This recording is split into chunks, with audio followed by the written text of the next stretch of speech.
Bonsoir à tous, mesdames, bonsoir, messieurs, bonsoir, bienvenue à cette nouvelle édition de Le Grand Soir sur votre chaîne de télévision. Vous êtes naturellement sur Info TV, la chaîne de Vivre Ensemble et de proximité.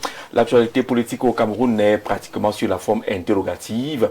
Elle interroge le retour du président Paul Biya après être parti du Cameroun depuis le 6 juin dernier.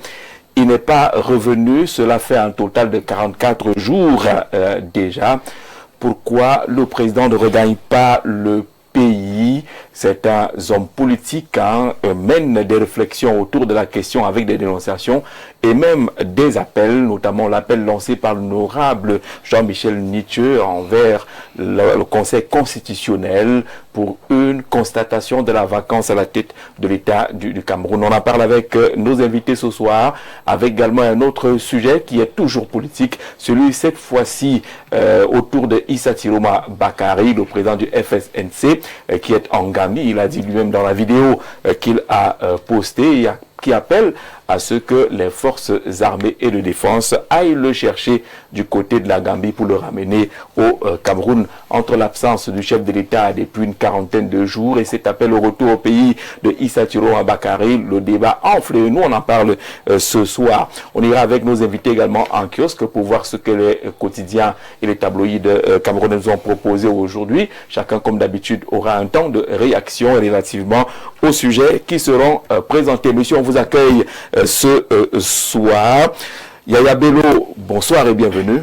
Bonsoir Jean-Jacques Zeu, merci beaucoup pour l'invitation. Bonsoir à mes chers copanélistes que vous présenterez, avec qui nous allons partager le plateau.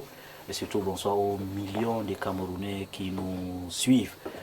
Quand j'ai vu les thèmes qui étaient inscrits à l'ordre du jour de ce débat d'aujourd'hui, j'ai tout de suite compris l'importance de ces thèmes et je crois que les Camerounais attendent beaucoup de ce que nous dirons cet après-midi. Vous allez porter la voix de l'Union nationale pour la démocratie et le progrès, l'UNDP, qui prépare les prochaines élections? C'est exact. D'ailleurs, le président national Bello Maïgari nous a signé une circulaire il y a de cela quelques jours pour demander aux camarades de continuer à travailler pour inscrire les Camerounais sur les listes, d'organiser même des campagnes de retrait des cartes d'électeurs parce que les gens vont s'inscrire, après les gens ne vont pas aller prendre les cartes d'électeurs et le jour du vote, ils sont dans des difficultés. Donc nous sommes en train d'organiser les campagnes de retrait de ces cartes électorales et puis le secrétaire national aux affaires électorales et même le secrétaire national à la communication sont à pied d'œuvre pour former les militants en vue de bien préparer les séances électorales qui arrivent. Merci beaucoup. On voit que l'actualité est en mouvement, ça bouge du côté de l'UNDP dans la perspective des prochaines élections. Est-ce que c'est la même ambiance du côté de l'ANPC dont le président national est sur le plateau? Amidou Amadou, bonsoir et bienvenue. Bonsoir, monsieur Jean-Jacques. Bonsoir au père de Septana, monsieur Paul Biya, et bonsoir à la mère de Septana, la première dame. Et les filles? Il n'y a pas la fille du septennat et le fils du septennat aussi. Bon, la fille est là, vous savez qu'elle avait créé son entreprise. Et tout ce que nous la soutenons parce qu'aujourd'hui elle doit entrer dans les zones industrielles. Parce que tout le monde est dans les zones industrielles aujourd'hui, dans toute l'Afrique. Vous avez suivi notre frère président Olingi. Et en France, ce qu'il dit, il faut industrialiser tous nos produits matériels premiers. Donc, le président, quand j'ai dit bonsoir à mon grand président, toi-même, vous savez, monsieur Jean-Jacques, quel qu'en soit le cas où il se trouve, nous on est en direct. Ce n'est pas seulement il faut causer avec lui au téléphone, mais chacun a son couloir. Donc mon président est là. Donc vous savez où se trouve le président? Oui, je sais où se trouve mon président. Mon président est en Suisse, mais je ne vous dis pas dans quelle ville il se trouve. Et il travaille, et je vais te donner même l'information, peut-être les autres n'ont pas eu, M. Jean-Jacques. D'accord. Hier, 21h, 21 paraffins est entré.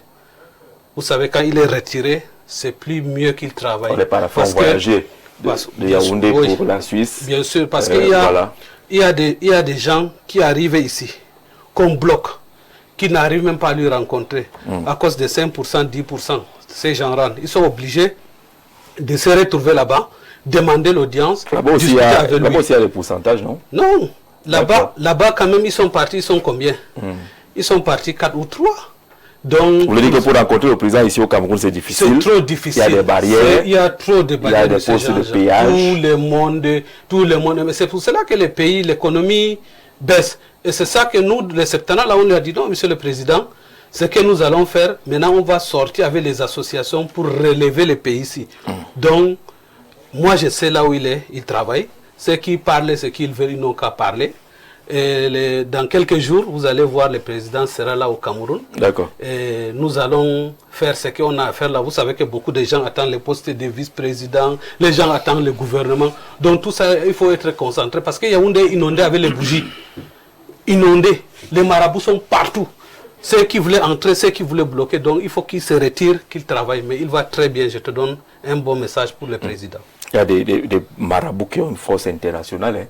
Je pense que vous traversez la mer, ils viennent vous retrouver là-bas. Bon, il n'y a pas de problème, ils sont forts, nous aussi nous sommes forts. D'accord, dans tous les cas, ça fait 44 jours, le président n'est pas là, et vous dites que là où il est, il travaille, et qu'il a même eu à traiter 21 par affaire hier soir. 21 par affaire hier, 21h, Jean-Jacques, je vous donne l'information. D'accord. Simon Mutsengue, bonsoir. Bonsoir Jean-Jacques, bonsoir à nos millions de téléspectateurs, c'est pour moi un plaisir d'être des vôtres ce soir. Le RDPC est déjà engagé relativement aux prochaines élections? Oui, le RDPC, comme disait le secrétaire à la communication, le professeur Jacques Famdongo, il le disait dans une de ses sorties médiatiques qu'à la fin d'un scrutin, nous recommençons à préparer le prochain scrutin. Et donc, nous sommes toujours sur le terrain engagés. Et d'ailleurs, à ce propos, il y a une grande réunion demain au palais de congrès qui va regrouper autour du secrétaire général du comité central, le vice-premier ministre Jean Kuete, qui va regrouper donc les chefs de délégation permanentes régionaux des 10 régions et les 58 chefs de délégation départementaux de chaque département ainsi que les chargés de mission. Ici, les chefs de délégation départementaux, régionaux sont un peu aussi considérés comme les patrons politiques du RDPC de chaque département, de chaque région. Donc, c'est justement pour mieux affiner les meilleures stratégies, mieux roder nos stratégies pour pouvoir nous déployer pour les élections. Le double scrutin, ou du moins les élections, c'est pas encore sur le double scrutin, mais les élections législatives municipales. Parce que, disons-le, à travers le communiqué du secrétaire général qui est paru, je crois, en juin, au journal L'Action, je crois le 9 juin, il avait été, le vice-premier ministre avait prescrit deux choses, c'est-à-dire qu'un soutien fort indéfectible des réformes, les réformes que le président est en train d'entreprendre, avec notamment les réformes constitutionnelles, les réformes même sur le plan de la pratique de la gestion avec le lancement des recensements et autres, ou alors, et donc, de ce fait-là, et ces réformes-là, soutenir ces réformes et maintenant également nous préparer à lui donner une majorité confortable pour qu'il ait les mains libres pour pouvoir implémenter suffisamment la politique qui a été, ou du moins le projet de société qui a été validé par le peuple souverain et mettre son destin le 12 octobre dernier. Merci Simon d'être là. Docteur Zanga, bonsoir. Bonsoir Jean-Jacques, bonsoir à mes co-discutants, bonsoir aux téléspectateurs de Info TV et principalement de ce programme Grand Soir. Alors on voit que les partis politiques se mobilisent, hein, même si au niveau des inscriptions ce n'est pas encore la grande explosion, mais cette mobilisation des partis politiques est utile. Justement, à la veille d'un scrutin local comme celui qui est annoncé pour 2027, il est important que les états-majors des formations politiques qui seront en compétition pour ce grand rendez-vous-là se mobilisent en interne et justement jouent également leur rôle de mobilisation. Tout à l'heure, vous avez écouté Yaya Bello qui parlait donc d'une stratégie mise en place par sa formation politique pour davantage inciter et appeler les électeurs potentiels à retirer leur carte électorale. Une chose est déjà de s'inscrire, une autre est de retirer et être en possession de sa carte d'électeur pour aller le moment venu accomplir son devoir citoyen. Je pense que ces mobilisations sont compréhensibles à l'intérieur des groupes politiques qui seront en compétition pour ce scrutin local. Merci monsieur, allons rapidement dans les kiosques. On ouvre justement cette revue par info matin qui est dans les kiosques et nous parle de cette collision des navires enregistrés à Douala et les recommandations de Ngale Bibé qui est le ministre des Transports. Le journal parle justement de ces recommandations en indiquant qu'elles sont formulées ce 20 juillet par le ministre des Transports lors de sa visite de travail au port autonome de Douala, capitale économique du Cameroun. L'objectif étant permettant de garantir la sécurité maritime, la protection de l'environnement et la célérité des opérations de dégagement. Dans les kiosques également, et le même sujet qui revient à travers le Pélican, qui parle de collision entre le MV-C au nord et le MV Black Rhino, les mesures fortes du gouvernement. Le journal revient sur ce qui a été dit une semaine après l'abordage des navires ainsi cités sur le chenal d'accès au port de Douala-Bonabéry. Le ministre des Transports, Jean-Ernest Massinangale Bibé, s'est rendu sur les lieux afin d'apprécier l'ampleur des dégâts, d'évaluer la gestion et la mise de la crise et de recueillir les éléments techniques indispensables à la conduite de l'enquête ouverte par les autorités compétentes. Au terme de cette mission, 8 recommandations ont été formulées en vue du renforcement durable de la sécurité et de la navigation maritime. La riposte évoque également le même sujet. Jean-Ernest Massinangale Bibé impose sa rigueur relativement à cet incident, cette collision maritime du côté de Douala et les points qui ont été arrêtés en guise de recommandations. Les recommandations sont également attendues du côté du Palais de Congrès de Yaoundé où se tient depuis hier cette conférence internationale sur le fleuve Aignon. C'est Cameroun Tribune qui en parle ce matin. Il s'agit d'une opération de sauvetage selon le quotidien à capitaux publics. Le ministre de la décentralisation et du développement local, Georges Elanga Obam, représentant du Premier ministre, a ouvert, c'était hier ici à Yaoundé, les travaux de la conférence internationale sur le fleuve Aignon, le Sifflène 2026. C'est la première édition de cette grande mobilisation dédiée à la survie et à la valorisation du potentiel de ce cours d'eau qui traverse 4 régions du pays. Le journal nous propose une lecture de l'ouverture de cette conférence internationale qui se poursuit d'ailleurs en ce moment au Palais des Congrès. On y était, c'est là quelques minutes, pour prendre part au forum des maires du Nyon. Mutation par le pouce à pas du recensement général de la population de l'agriculture et de l'élevage qui reste toujours poussif, indique le confrère, sur la forme justement exclamative pour marquer l'étonnement après les reports. À 10 jours justement de la fin du dénombrement, le bilan reste peu reluisant. Le ministre de l'administration territoriale enjoint d'ailleurs aux autorités administratives de prendre des mesures d'urgence pour corriger les performances jugées critiques selon le regard de Paul Atanga Ndi. Le journal parle également du visa étudiant et la France s'explique relativement aux nouvelles dispositions qui sont prises. La nouvelle expression du journal de Sérien Tchouké dans le kiosque nous parle politique, notamment avec le professeur Abba Oyono qui a fait une sortie interpellative. Il interpelle le Conseil constitutionnel relativement à ce qu'il considère comme la vacance du pouvoir.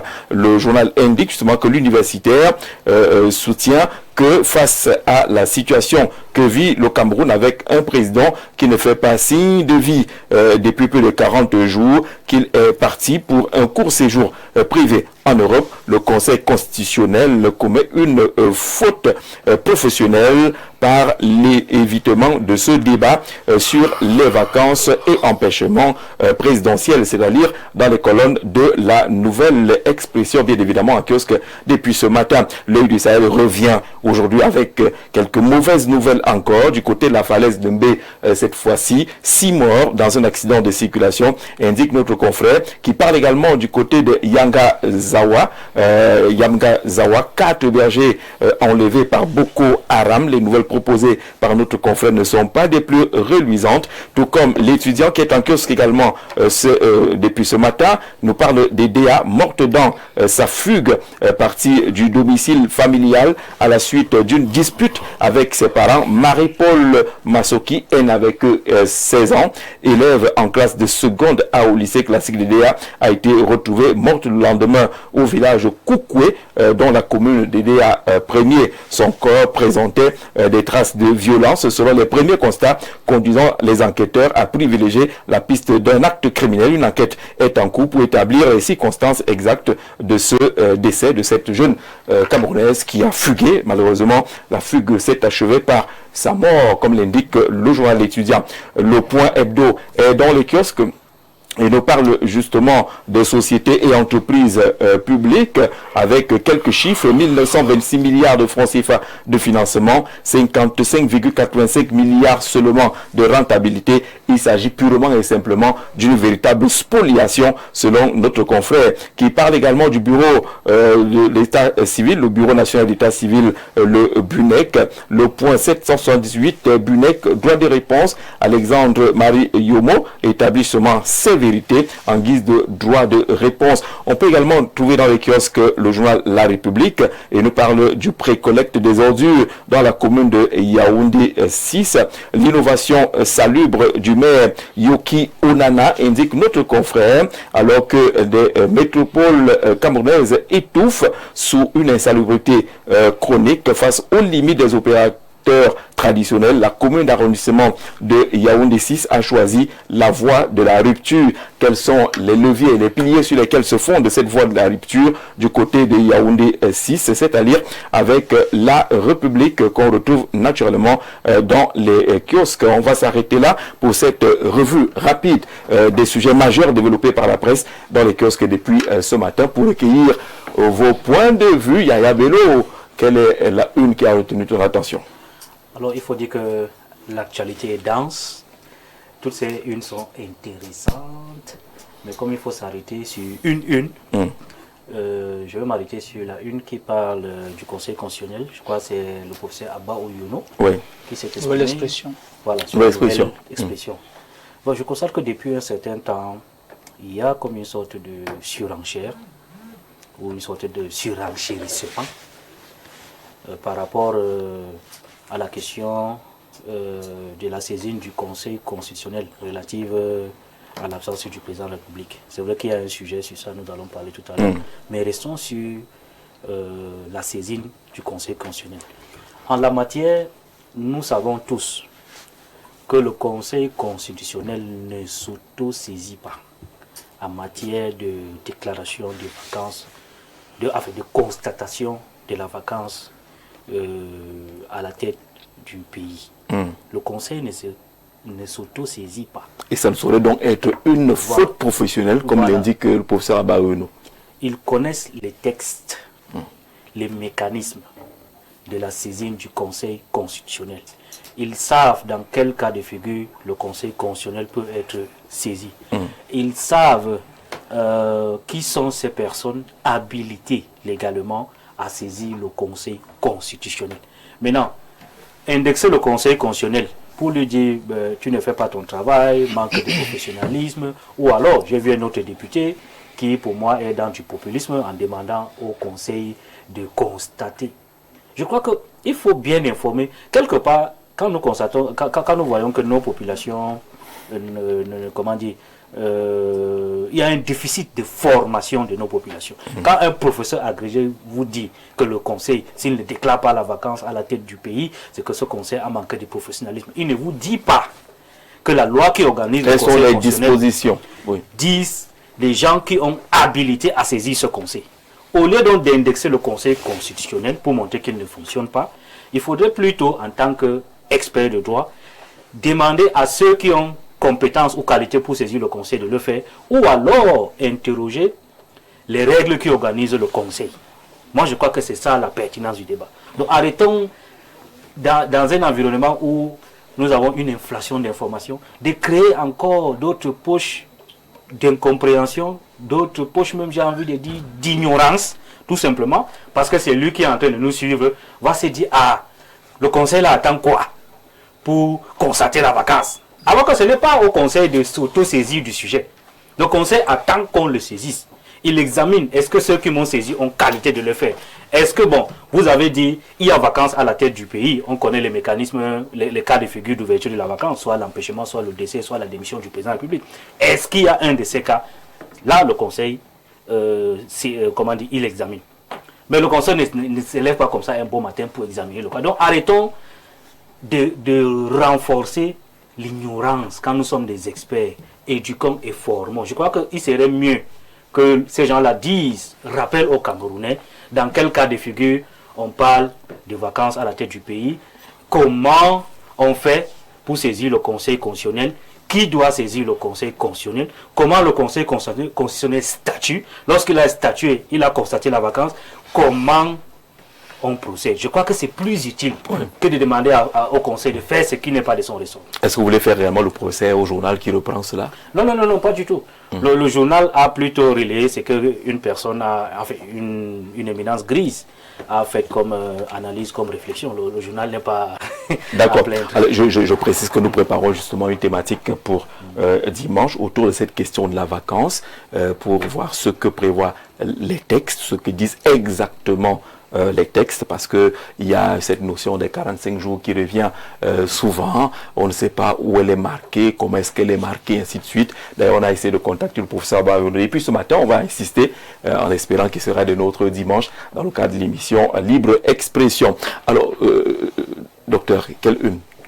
Alors c'est la une du journal Le Point qui a retenu mon attention. En parlant de spoliation, avec ce qui se passe aujourd'hui avec la gestion des entreprises publiques, le journal note que l'État a mis plus de 1900 milliards pour ne gagner entre guillemets que 55 milliards. Vous savez, dans une économie libérale, l'État a également besoin d'être acteur et partie prenante. C'est vrai qu'il est déjà à la base régulateur, mais aussi il est acteur économique parce qu'il peut avoir des entreprises. Ce qui est regrettable, c'est qu'il y a des établissements publics et les entreprises publiques également qui ont donc vocation à renflouer les caisses de l'État. L'État reste un acteur rationnel. S'il investit un montant, il voudrait réaliser des bénéfices pour pouvoir renflouer ses caisses et implémenter des projets de développement. C'est vraiment regrettable que certaines entreprises sur le plan de la rentabilité, ne donnent pas satisfaction et ne fournissent pas les résultats escomptés par l'État central qui met tout en œuvre. Mais la question est celle des résultats justement escomptés. Qu'est-ce que l'État attend concrètement de ces entreprises? Est-ce que le rendement est forcément financier? L'État, c'est un État rationnel qui veut réaliser des bénéfices. C'est aussi un État social qui a d'autres visées. À la base, il y a la politique. C'est justement ça le problème. L'État assigne à ses responsables plusieurs objectifs.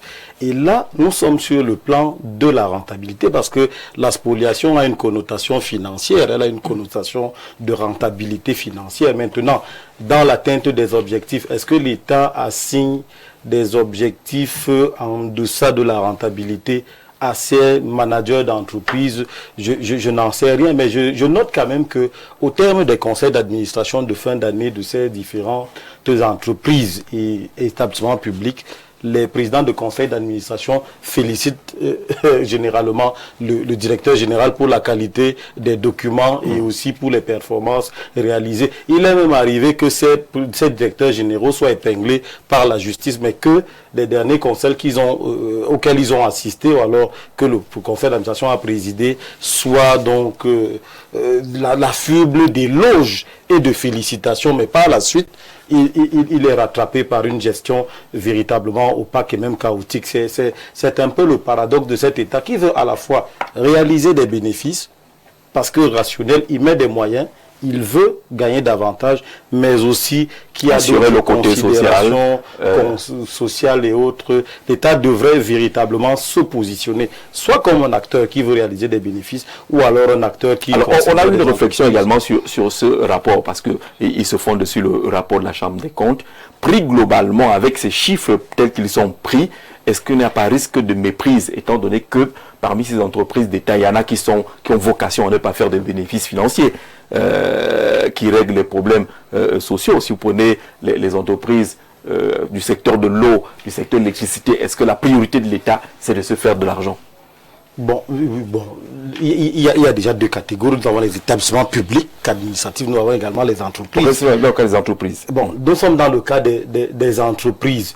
Est-ce que l'État a vocation à réaliser des bénéfices? Non. Si l'État n'a pas vocation pour des entreprises à réaliser des bénéfices, ces derniers deviennent donc des gouffres financiers pour l'État.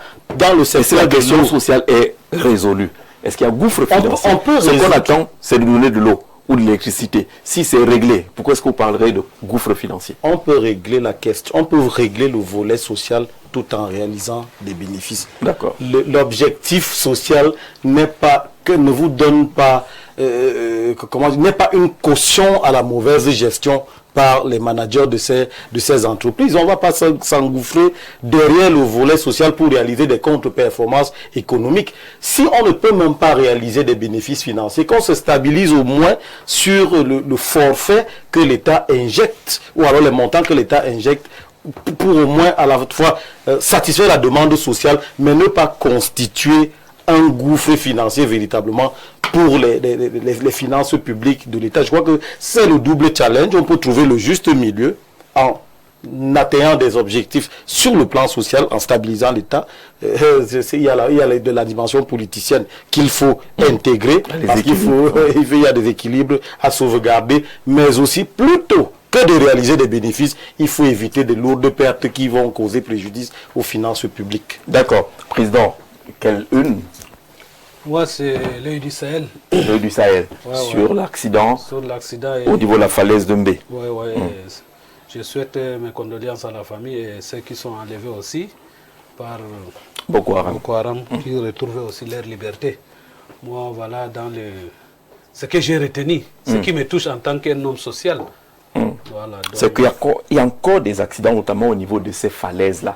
Vous connaissez bien la zone. Oui, c'est dû à quoi? C'est des imprudences ou c'est la qualité de la route? Jean-Jacques, il y a tout. Il y a qualité de la route. La route est très mauvaise. Pour ça, la route est très mauvaise. Même ce qu'on donne le marché là. Vous ne pouvez pas, des fois, on vous demande, vous dites qu'il faut qu'on fasse peut-être 15 mètres. Après, parce que vous voulez voler, vous ramenez à 5 ou bien à 6 mètres. Le reste, vous mettez dans votre poche. La route est très mauvaise. Voilà. Donc, alors, si on arrange dans ces routes-là, ça peut limiter les accidents. On peut même casser même cette falaise. Hein. Il y a la possibilité. Aujourd'hui, avec les technologies, qu'on donne aux Chinois de nous racler ça. Hein? Ils raclent ça, ça devient lisse comme ça, les gens peuvent rouler. D'accord, c'est une possibilité. Simon Messengue, quelle une? Oui, peut-être avant la une de mutation, que je voulais peut-être un peu commenter, je voulais quand même rappeler aux uns aux autres, à l'endroit de ceux qui parlent de vacances, de pouvoir, ainsi de suite, qu'en ce moment, ils doivent un peu arrêter avec cette façon d'ameuter l'opinion. L'élection est terminée, l'élection présidentielle est terminée, le peuple souverain a validé le projet de société du président de la République, son Excellence Paul Biya, qui a mis en place un système de gestion pendant 7 ans pour pouvoir répondre aux attentes des populations. Cette façon aujourd'hui d'apeurer l'opinion, de crisper l'opinion autour des débats, à mon avis, aérien est dépassée. Aujourd'hui, commence à bien faire. C'est-à-dire qu'on a des réels problèmes. Nous parlons du recensement aujourd'hui. Le recensement, c'est l'un des axes forts de ce septennat. Il faut actualiser les politiques publiques de développement. Il faut connaître combien nous sommes. Il faut connaître qui sont ceux qui font l'agriculture, ceux qui font l'élevage, comment les financer, ainsi de suite. Et des gens s'asseyent, ils vous disent que, vraiment, 42 jours, le président, il faut voir la vacance, ainsi de suite. Est-ce que c'est de leur faute? Est-ce que c'est de leur faute? Est-ce que ce n'est pas une réaction normale? Non. On sort d'une élection, on a donné le mandat au président de la République qui a été élu, mais qu'on ne voit pas pendant une quarantaine de jours. On n'avait pas le président Cameroun s'inquiéter. Je voulais dire une chose. Moi, j'ai un problème avec cette histoire de voir le président. Le président est là. Quand le président est souvent ici au palais, chaque soir, il se présente pour dire que je suis là. Écoutez un peu, le président, nous le voyons la plupart du temps lors de, on appelle ça comment, lors de ces différentes prises de parole, soit le 31, soit le 10 février, mais il travaille en back-office. C'est le niveau supérieur du niveau stratégique d'un État. Ça veut dire qu'il travaille plus en back-office, et le front-office, c'est le gouvernement qui le fait. Mais je comprends pas. Ce niveau supérieur autorise que le président ne soit pas là pendant une quarantaine de jours. Qui vous a dit qu'il n'est pas là? Être là veut dire quoi? Veut dire qu'il ne travaille pas? Mais qu'est-ce qu'on veut? On veut qu'il travaille et il travaille. Donc, je pense aujourd'hui que nous avons un gap à d'ici 2030, avoir un taux de croissance de 8,1%. Il n'est donc pas question d'ameuter, on appelle ça comment, la population active, aujourd'hui les jeunes et autres, qui doivent se mettre, qui dans les usines, sur les plateaux de télévision et autres, pour penser le Cameroun et pour aller plus loin. Et on apporte des sujets qui n'ont pas de sens, faut des je pense qu'à un moment donné, et nos intellectuels, doivent un peu cesser cela. On attend les intellectuels aujourd'hui à poursuivre les brevets d'invention. On ne l'attend pas dans ce populisme qui est devenu vraiment ambiant et déshonorant à la limite. On attend aujourd'hui que les intellectuels, professeurs, docteurs et autres poursuivent les brevets d'invention, qu'on dise que tel professeur a sorti tel brevet d'invention de telle chose. C'est pas tout ce ramdam-là qu'on attend. D'accord. Vous voulez sur la une sur le mutation, sur le recensement. Sur le recensement, vraiment, mutation fait un très bon travail de sensibiliser davantage. Et ceux qui organisent le recensement et ceux-là qui sont en droit de se faire recenser, d'aller un peu plus vite. Parce que c'est un acte éminemment très important. Et donc, c'est une cause, c'est une cause nationale aujourd'hui. Donc, il faut mettre et les moyens et la communication autour. Moi, j'habite Vogbeti, je suis sorti un jour voir une dame qui était en train de s'en prendre à deux agents recenseurs. Sans que je vous ai pas appelé, je m'ai dit, mais madame, c'est une obligation. On n'a pas venu là pour faire le monde. Il demande à avoir vos éléments. Si vous n'êtes pas camerounaise, alors dites-le, on saura. Si vous êtes camerounaise, alors recensez-vous. Parce que demain, quand vous avez besoin de telle chose de l'État, il faut bien que l'État sache que vous êtes là. Donc, mais les gens ne savent pas, on les laisse aller comme ça tout seul. Les sous-préfets et autres doivent s'impliquer, de telle sorte que les populations, les chefs de village, de telle sorte que toutes les populations se recensent, de telle sorte qu'on ait les meilleurs chiffres pour pouvoir mieux évaluer les politiques publiques et essayer de... Mais ça reste passif. J'ai vu votre réaction dans un journal, Yaya Bello. Vous demandez carrément qu'on reprenne tout ça à zéro. Effectivement, je crois que cette opération a échoué. Pourquoi déjà, vous avez vu, le Premier ministre a été obligé de proroger. Oui. Je crois de 2 ou 3 jusqu'au 31, ça s'achève à la fin du mois. Maintenant, 10 jours avant la fin, c'est au tour du ministre de l'administration territoriale de faire un message porté pour dire que vraiment il faut qu'on implique les sous-préfets, les chefs traditionnels, les élus locaux, en fait pour dire qu'il faut rafistoler, pour faire ce qu'on peut faire. Il faut accélérer. Ça veut dire ce que ça veut dire. Cette opération a échoué. Tout simplement pourquoi? Parce que le BUCREP, je crois que c'est le BUCREP qui est chargé de faire cette opération, a mal pensé cette histoire, a mal organisé et a très mal exécuté ce processus. Résultat, aujourd'hui, je fais un petit exercice sur ce plateau qui est en dehors de Messengue. Parce que c'est que lui, même s'il n'est pas recensé. Non, j'ai même vu les gens sur le terrain, c'est pour ça que j'en parle. Moi, je ne suis pas encore recensé. Depuis dimanche, on m'a donné un numéro vert. J'avoue que je n'ai pas encore trouvé le numéro vert en question. Je ne sais pas pour qu'on puisse être recensé. J'ai reçu un agent recenseur chez moi. Voilà. Il n'est pas chanceux. Il n'y a pas un numéro vert. Mais il faut noter qu'il y a eu quand même beaucoup d'évolutions. Il y a eu des critiques qui ont été prises en compte. Je crois qu'on est en train d'améliorer le processus. Maintenant, est-ce qu'on va tenir dans le temps et avoir le résultat nécessaire? Il y a même des autres personnalités qui ne sont pas encore recensées. Je ne vais pas citer le nom. C'est pour ça que je dis que Jean-Jacques, cette opération est ratée. Il faut recommencer. Tout simplement. Il faut recommencer. Parce qu'au début de ce processus, nous avons dit, moi je l'ai dit même ici sur ce plateau, qu'il faut impliquer les relais sociaux, comme les élus, comme les chefs traditionnels. Par exemple, dans mon quartier, j'ai un chef traditionnel. Il est capable de recenser en une seule journée tout son bloc. Et tous les chefs peuvent le faire. Les maires peuvent le faire. Ils sont en contact avec les populations. Même les associations. Les associations. Ça, ça a été pris. Je pense que ça a été pris en compte. Ça a été pris en compte. On espère que ça va aller. Le ministre de l'administration est venu en rescousse. C'est pour ça qu'il dit que on ne peut pas tout prendre à la légère dans ce pays. Parce que le recensement des populations, c'est une opération très très importante. C'est quand on connaît, on maîtrise la population, qu'on peut mettre en place des infrastructures sociales. C'est quand on maîtrise la population qu'on peut mettre en place des... On est d'accord là-dessus. Il va donc falloir... Mais merci Abelo. Il va falloir accélérer. La prise en compte des observations après la première phase a été automatique. On a vu que même au niveau de la communication, une grosse amélioration a été faite. Des spots sont diffusés, des clips sont diffusés. Certains acteurs sont utilisés pour cette communication. Là, on a vu les ministres se faire enregistrer et appeler les uns les autres à se mobiliser. Le ministre Joseph Lé, en tant que chef de la délégation permanente du RDPC pour l'Est, a commis également un appel à la mobilisation depuis hier. Il faut que tout le monde s'y mette parce que le plus important, ce n'est pas de dire que le faire. Appeler à la mobilisation. Le tout n'est pas de crier mais à savoir quelle est l'importance. J'ai vu les gars, le Minisport, je lui ai dit que je vais me recenser, je me suis présenté. Il m'a dit que vous êtes dans quel quartier. Je lui ai dit que voilà, je suis dans tel quartier. Est-ce qu'ils m'ont cherché jusqu'à nos jours? Non, tu as vu ceux de l'Omnisport qui s'occupent de l'Omnisport. Alors, il ne faut pas le numéro vert. Non. Par exemple, si vous êtes aujourd'hui abonné dans une... Le numéro vert, si vous êtes abonné, vous déménagez, vous payez n'importe où. Vous payez, ça passe. Moi, je ne me suis pas recensé ni il y a un numéro vert, ça parle. Il y a un numéro vert. On va vous communiquer le numéro vert. C'est gratuit. Si on ne parlait pas là, on doit parler. Si c'est bon, si c'est pas bon, c'est pas bon. Bonsoir à tous mes companistes. D'abord, très heureux d'être avec Simon Mutsenge parce que je pense que... Pourquoi lui seulement? C'est pas seulement, permettez-moi d'embrayer. Parce que les aînés sur le plateau, tu comprends pas Simon? C'est l'un des rares en ces moments difficiles qui mouille le maillot, il faut le féliciter. J'espère qu'il s'en sortira indemne dans quelques jours. Mouiller le maillot dans quel sens? Dans le sens de défendre le parti au pouvoir, on se comprend très bien.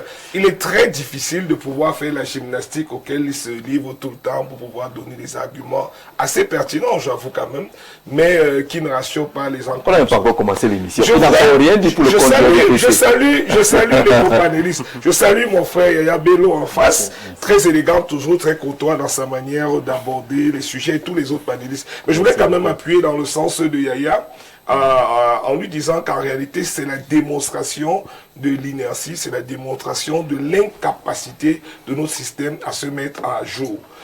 En 2025, pour faire le recensement d'une population, surtout partant du BUCREP, qui a informatisé le fichier, comment je vais appeler, des actes de naissance. Est-ce qu'on a besoin de descendre sur le terrain? Je ne pense pas. Sauf à croire qu'une bonne partie de la population camerounaise n'a pas d'acte de naissance. Si le système informatique est correct, il y a juste des mises à jour à faire et il y a des contre-contrôles qu'il faudrait faire. En réalité, c'est la preuve que notre pays, s'il n'est gouverné, il est très mal gouverné. C'est comme que le système informatique en question a besoin de mise en jour et que les données qu'on évoque aujourd'hui sont quand même d'une époque. Commençons par là où il faut commencer. Je vous rappelle que si un Camerounais lambda existe au Cameroun, il est censé avoir un acte de naissance. Oui. Ceux qui n'en ont pas sont marginaux, la quantité. Donc si on part de là, pour recenser la population camerounaise, et dès qu'on octroie une carte d'identité, on a la profession. Donc on peut déjà déterminer que fait M. Jean-Jacques. Que fait-on si en tout temps on est décédé? On a quand même un acte de naissance. On est quand même dans les souches. Je suis dans un pays moderne. Vous ne verrez plus ce genre de recensement dans aucun pays. C'est une forme de gabégie, c'est une forme de dépense auquel il faut arrêter. C'est pourquoi je profite, c'est ma première prise de parole, pour dire mutation, titre bien. C'est le titre, je crois que c'est la question que vous allez me poser, qui attire mon attention. Poussif. Poussif parce qu'en réalité, c'est à la dernière minute qu'on lance les spots, c'est à la dernière minute qu'on active les populations, c'est à la dernière minute qu'on se souvient qu'on peut utiliser les chefs de village. Vous savez, le Cameroun est tellement segmenté. Pour la plupart d'entre nous ici, on sait comment ça se passe. Si on cherche M. Jean-Jacques Zé, on n'a qu'à appeler son chef. Généralement, même les commandants de brigade font quoi? Ils donnent la convocation de quartier, chef de quartier. Je sais que vous aimez beaucoup. Il y a beaucoup d'imposteurs chefs de quartier aussi, le qui ne servent à rien. Tout à l'heure. J'aurais bien aimé que vous saluiez peut-être le ministre des Transports. Qui a fait la même action. Qui a fait la même action. Sur le recensement. Mais complétez donc l'information. Non, pas besoin. Ne faites pas le procès alors que vous pouvez compléter. C'est ça qu'on attend. Alors saluons le ministre des Transports qui a fait la même opération pour appeler à la mobilisation pour les inscriptions. Voir les élites qui travaillent. En tout cas, un autre jour, je vous verrai sur cet angle-là. Donc je voudrais dire, juste pour détendre l'atmosphère, qu'il faut quand même ici féliciter tous les acteurs qui connaissent comment le processus fonctionne. Lorsqu'on veut vous donner une convocation, le commandant n'a pas besoin de se déplacer. Il envoie la convocation de Jean-Jacques à son chef de quartier qui connaît M. Jean-Jacques, qui connaît sa maison et qui envoie, je ne sais pas comment on appelle ça, un assistant de la chefferie aller donner la convocation. Pourquoi a-t-on besoin de dépenser autant? Et je vous rappelle que pas ces enfants, ces personnes qui sont chargées de faire les agents de censeur, ils sont pour la plupart sans salaire. C'est l'une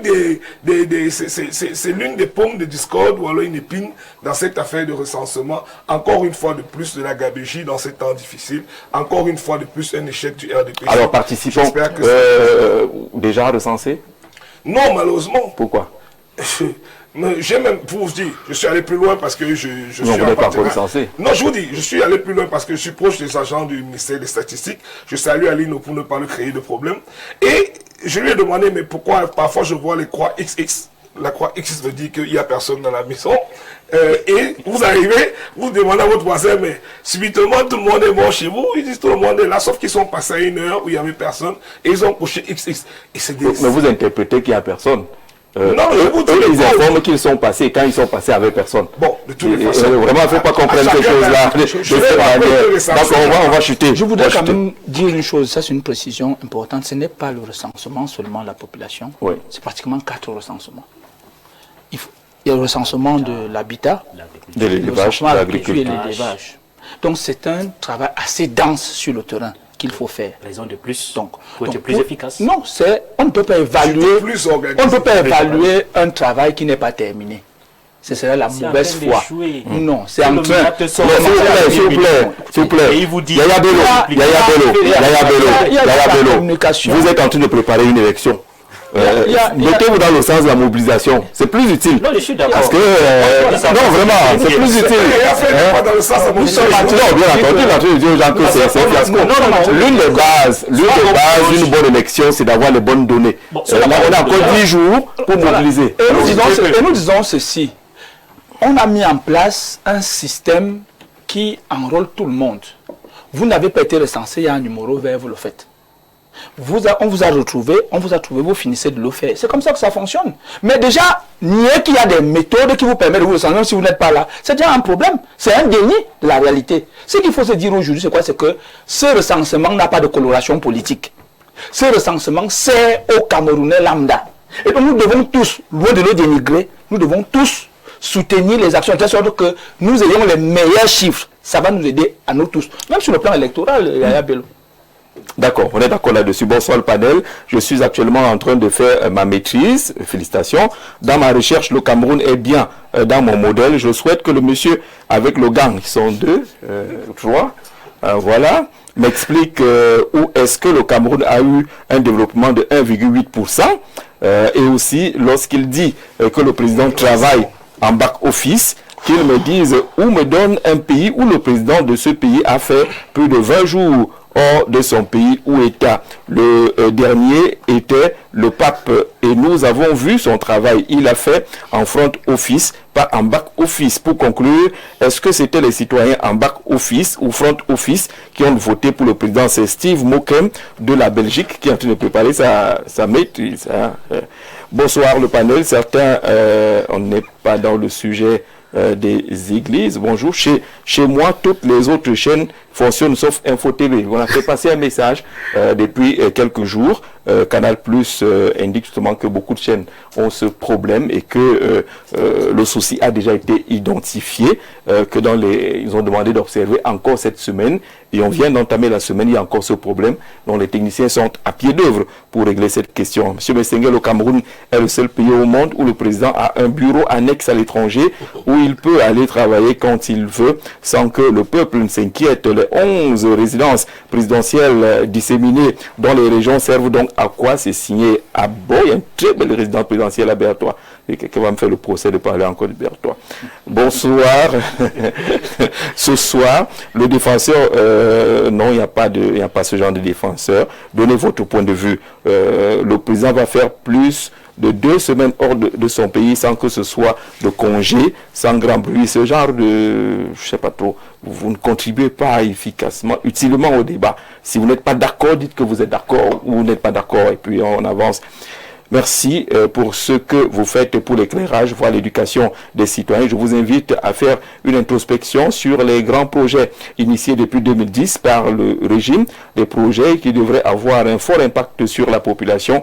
Qu'est-ce qui a abouti? Rien. Si on parle déjà de milliards sur un projet, il aura un fort taux de probabilité d'échec. C'est le propre de notre pays. Prions seulement. C'est Jean-Paul depuis Ngaoundéré qui nous souhaite bonne suite d'émission. On va justement entrer dans la thématique des acteurs politiques qui sont interrogés, notamment le président de la République qui n'est pas au pays depuis 44 jours, et le président du FSNC, Issa Thiro Bakari, le deuxième à la dernière élection présidentielle, qui lui est en exil, dit-il, forcé du côté de Gambie et de la Gambie, et appelle les forces de défense à aller le chercher de ce côté-là. On a malheureusement parcouru la presse, le sujet n'a pas retenu l'attention des journaux. Il n'est pas utile, ce genre de sujet, que le président Issa Thiro Bakari fasse une sortie pour dire que lui, il veut rentrer au pays et que les militaires aillent le chercher pour le ramener. Le président du FSNC, oui. Candidat malheureux à la dernière élection présidentielle, qui a quitté le pays et est allé en Gambie, demande à revenir. Je pense que dans mon village, on dit généralement qu'on rentre comme on est parti. Tu es parti comment? Est-ce que quand il est parti, il était accompagné des forces de défense et de sécurité pour appeler? Je crois que le seul qui peut mobiliser les forces de défense et de sécurité, qui peut même s'adresser à eux, c'est le président de la République élu, qui a prêté serment et qui est le chef des armées, donc des forces de défense et de sécurité. Je pense que le président Issa Thiro, dans sa stratégie de survie, veut simplement de survie exister, politique. oui, justement, veut simplement exister. On l'a peut-être oublié. Depuis quelque temps, vous avez vu, il a initié un contentieux à l'international pour essayer de démontrer que le président légitimement élu n'est pas légitime. Est-ce que cette plainte va prospérer? Je n'en sais rien. Mais je crois que là, c'est un peu un président qui s'ennuie, qui souhaite peut-être retourner dans son pays. Je ne pense pas que le président de la République, Paul Biya, ait expulsé le président Thiro du Cameroun. Je ne pense pas que ce déplacement vers la Gambie, pourquoi parler d'exil à partir du moment où au Cameroun, il reste citoyen camerounais, peut-être même la bienvenue pour la construction de ce cher et beau pays. Mais de là, je crois que là, il excelle quand même dans la provocation du régime. De là à appeler les forces de défense et de sécurité d'aller le chercher, peut-être de l'installer au pouvoir. Est-ce que c'est le rôle des forces de défense et de sécurité d'installer les politiciens au pouvoir? Non. C'est le suffrage universel qui installe les politiciens au pouvoir via une élection, et il y a des instances habilitées à proclamer qui est vainqueur à une élection. Je pense que cela a déjà été fait. Mais je peux analyser... que par là, il est en train de vous dire qu'on n'a pas encore tourné la page de cette élection. La page est tournée sur le plan juridique, mais peut-être que lui, en tant que politicien, ne l'a pas encore tournée. Vous savez, quand on a été peut-être pas défaitiste, mais quand on a essuyé une défaite, si vous voulez, c'est plus approprié, à une élection, on continue avec les lamentations. Quand on tape sur un chien, on ne peut pas l'empêcher de pleurer. Pas pour dire que le président Issa Thiro est un chien, c'est une figure, c'est une formule. Il est dans ses lamentations. Peut-être que c'est pour lui une façon de justifier cette défaite électorale à l'endroit de ses partisans, à qui peut-être il a promis une victoire. Donc ça, c'est des problèmes, ce sont des lamentations d'un leader politique qui veut certainement justifier ses contre-performances, peut-être remobiliser ses troupes, revenir au pays et aussi se rassurer de ce que s'il revient au pays, peut-être qu'il ne sera pas inquiété. Se serait-il rendu coupable de certaines exactions et est-il peut-être dans le viseur de la justice au cas où il revient au pays? Il faut que son retour soit précédé d'un certain plaidoyer, d'un certain discours. Peut-être que à partir de là, il bénéficiera, entre guillemets, d'une certaine, si vous voulez, peut-être pas grâce, mais le pouvoir fermera peut-être les yeux sur certaines exactions commises pendant la crise post-électorale et qui pourraient être mises à son actif. Dans cette sortie, on a l'impression, Éric Foyette, qu'il y a une subtile réponse à votre dernière sortie sur ce plateau. Il précise de venir me chercher là où je suis, en Gambie. Parce que vous êtes de ceux qui disaient que Issa Thiro n'est pas en Gambie. Il en profite pour vous dire que lui, il y est effectivement. Et j'ai bouffé la tontine pour ça, hein, vous savez. Je salue, Je vous ai vu à la clinique. je salue mon ami Valsero, à qui je donnais les repas et que j'ai aidé à produire quelques albums. Mais finalement, tout le monde a aidé Valsero. Et qui m'a remercié avec des insultes, comme on sait bien le faire au Cameroun. Je salue aussi le grand frère J. Qui a pris la peine de m'avertir qu'il allait me saquer.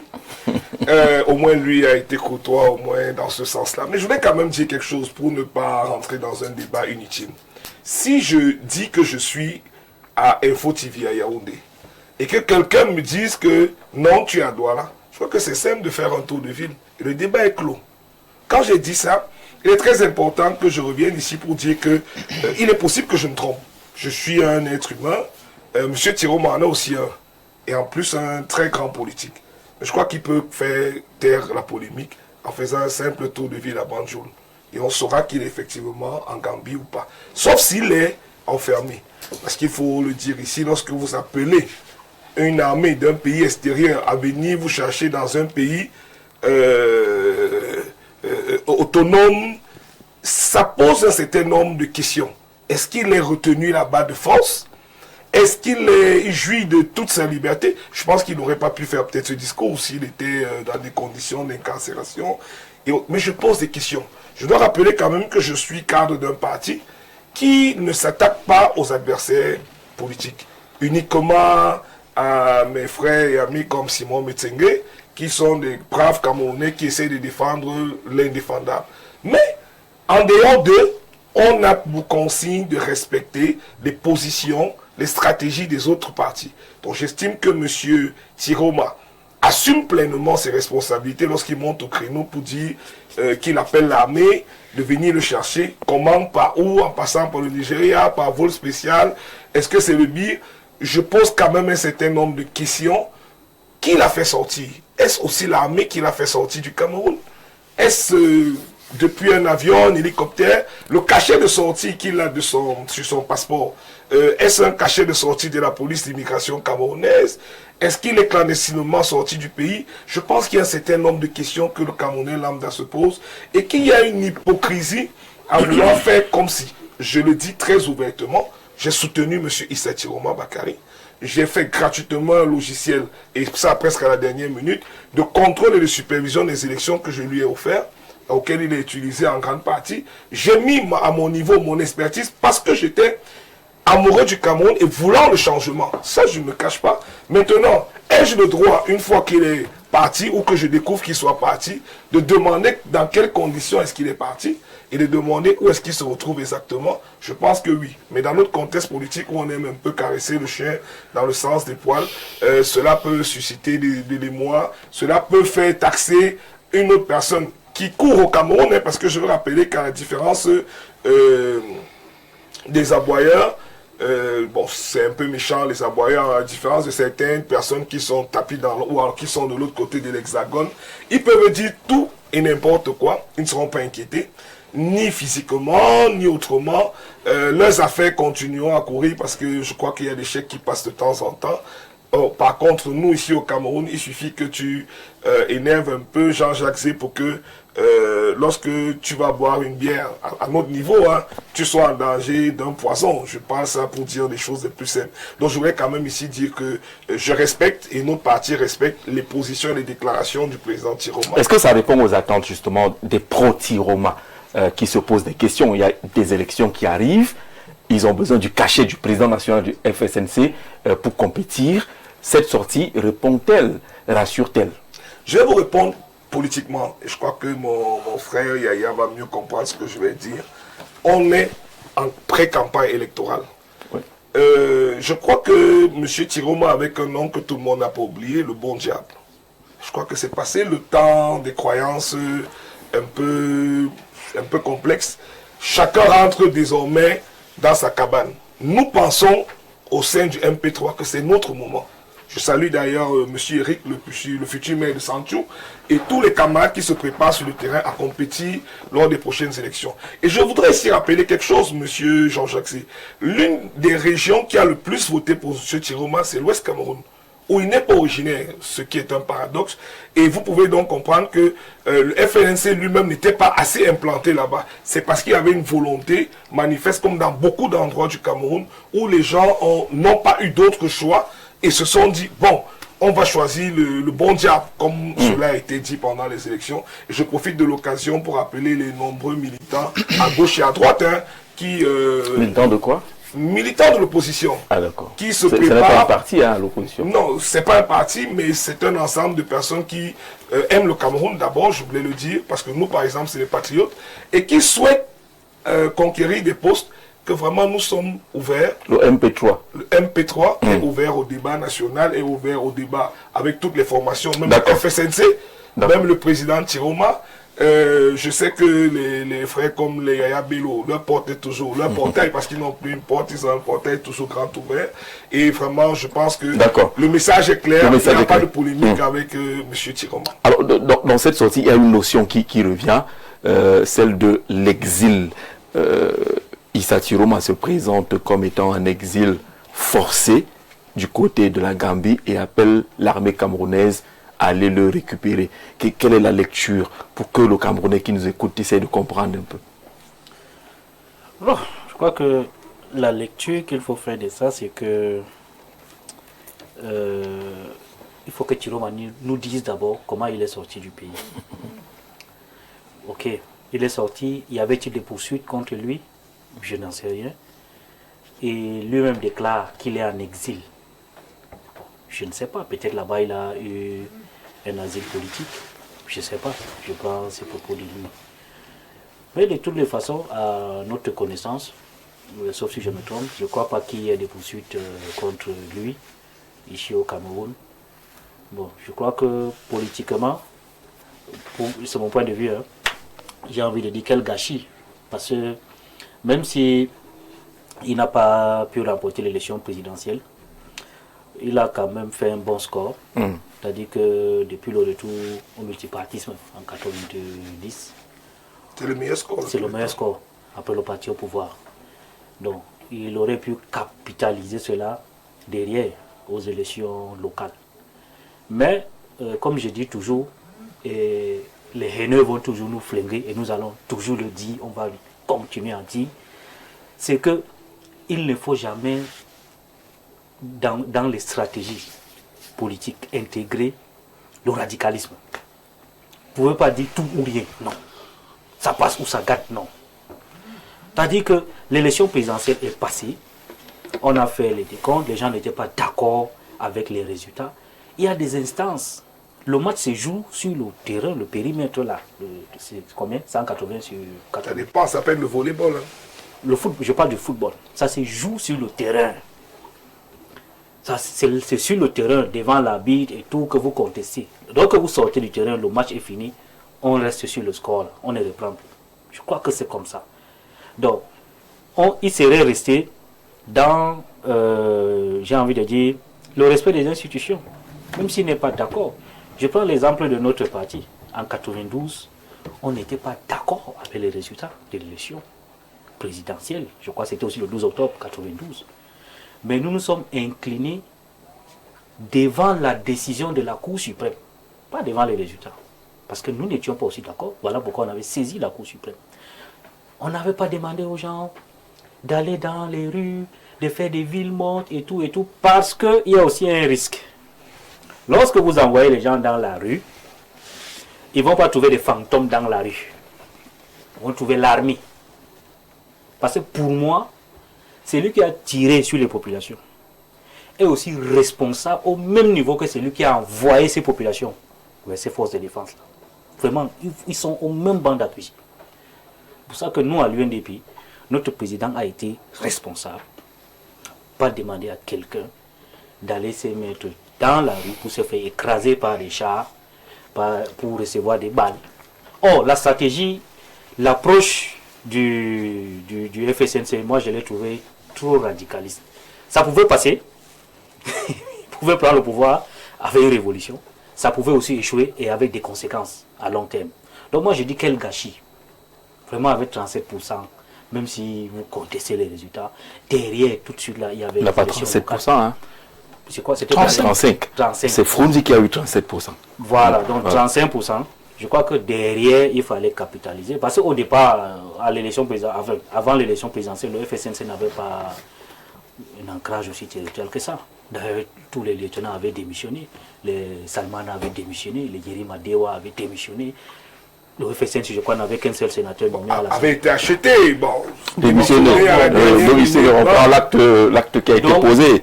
Il y avait une occasion pour ce parti d'avoir encore une assise territoriale avec les élections qui viennent.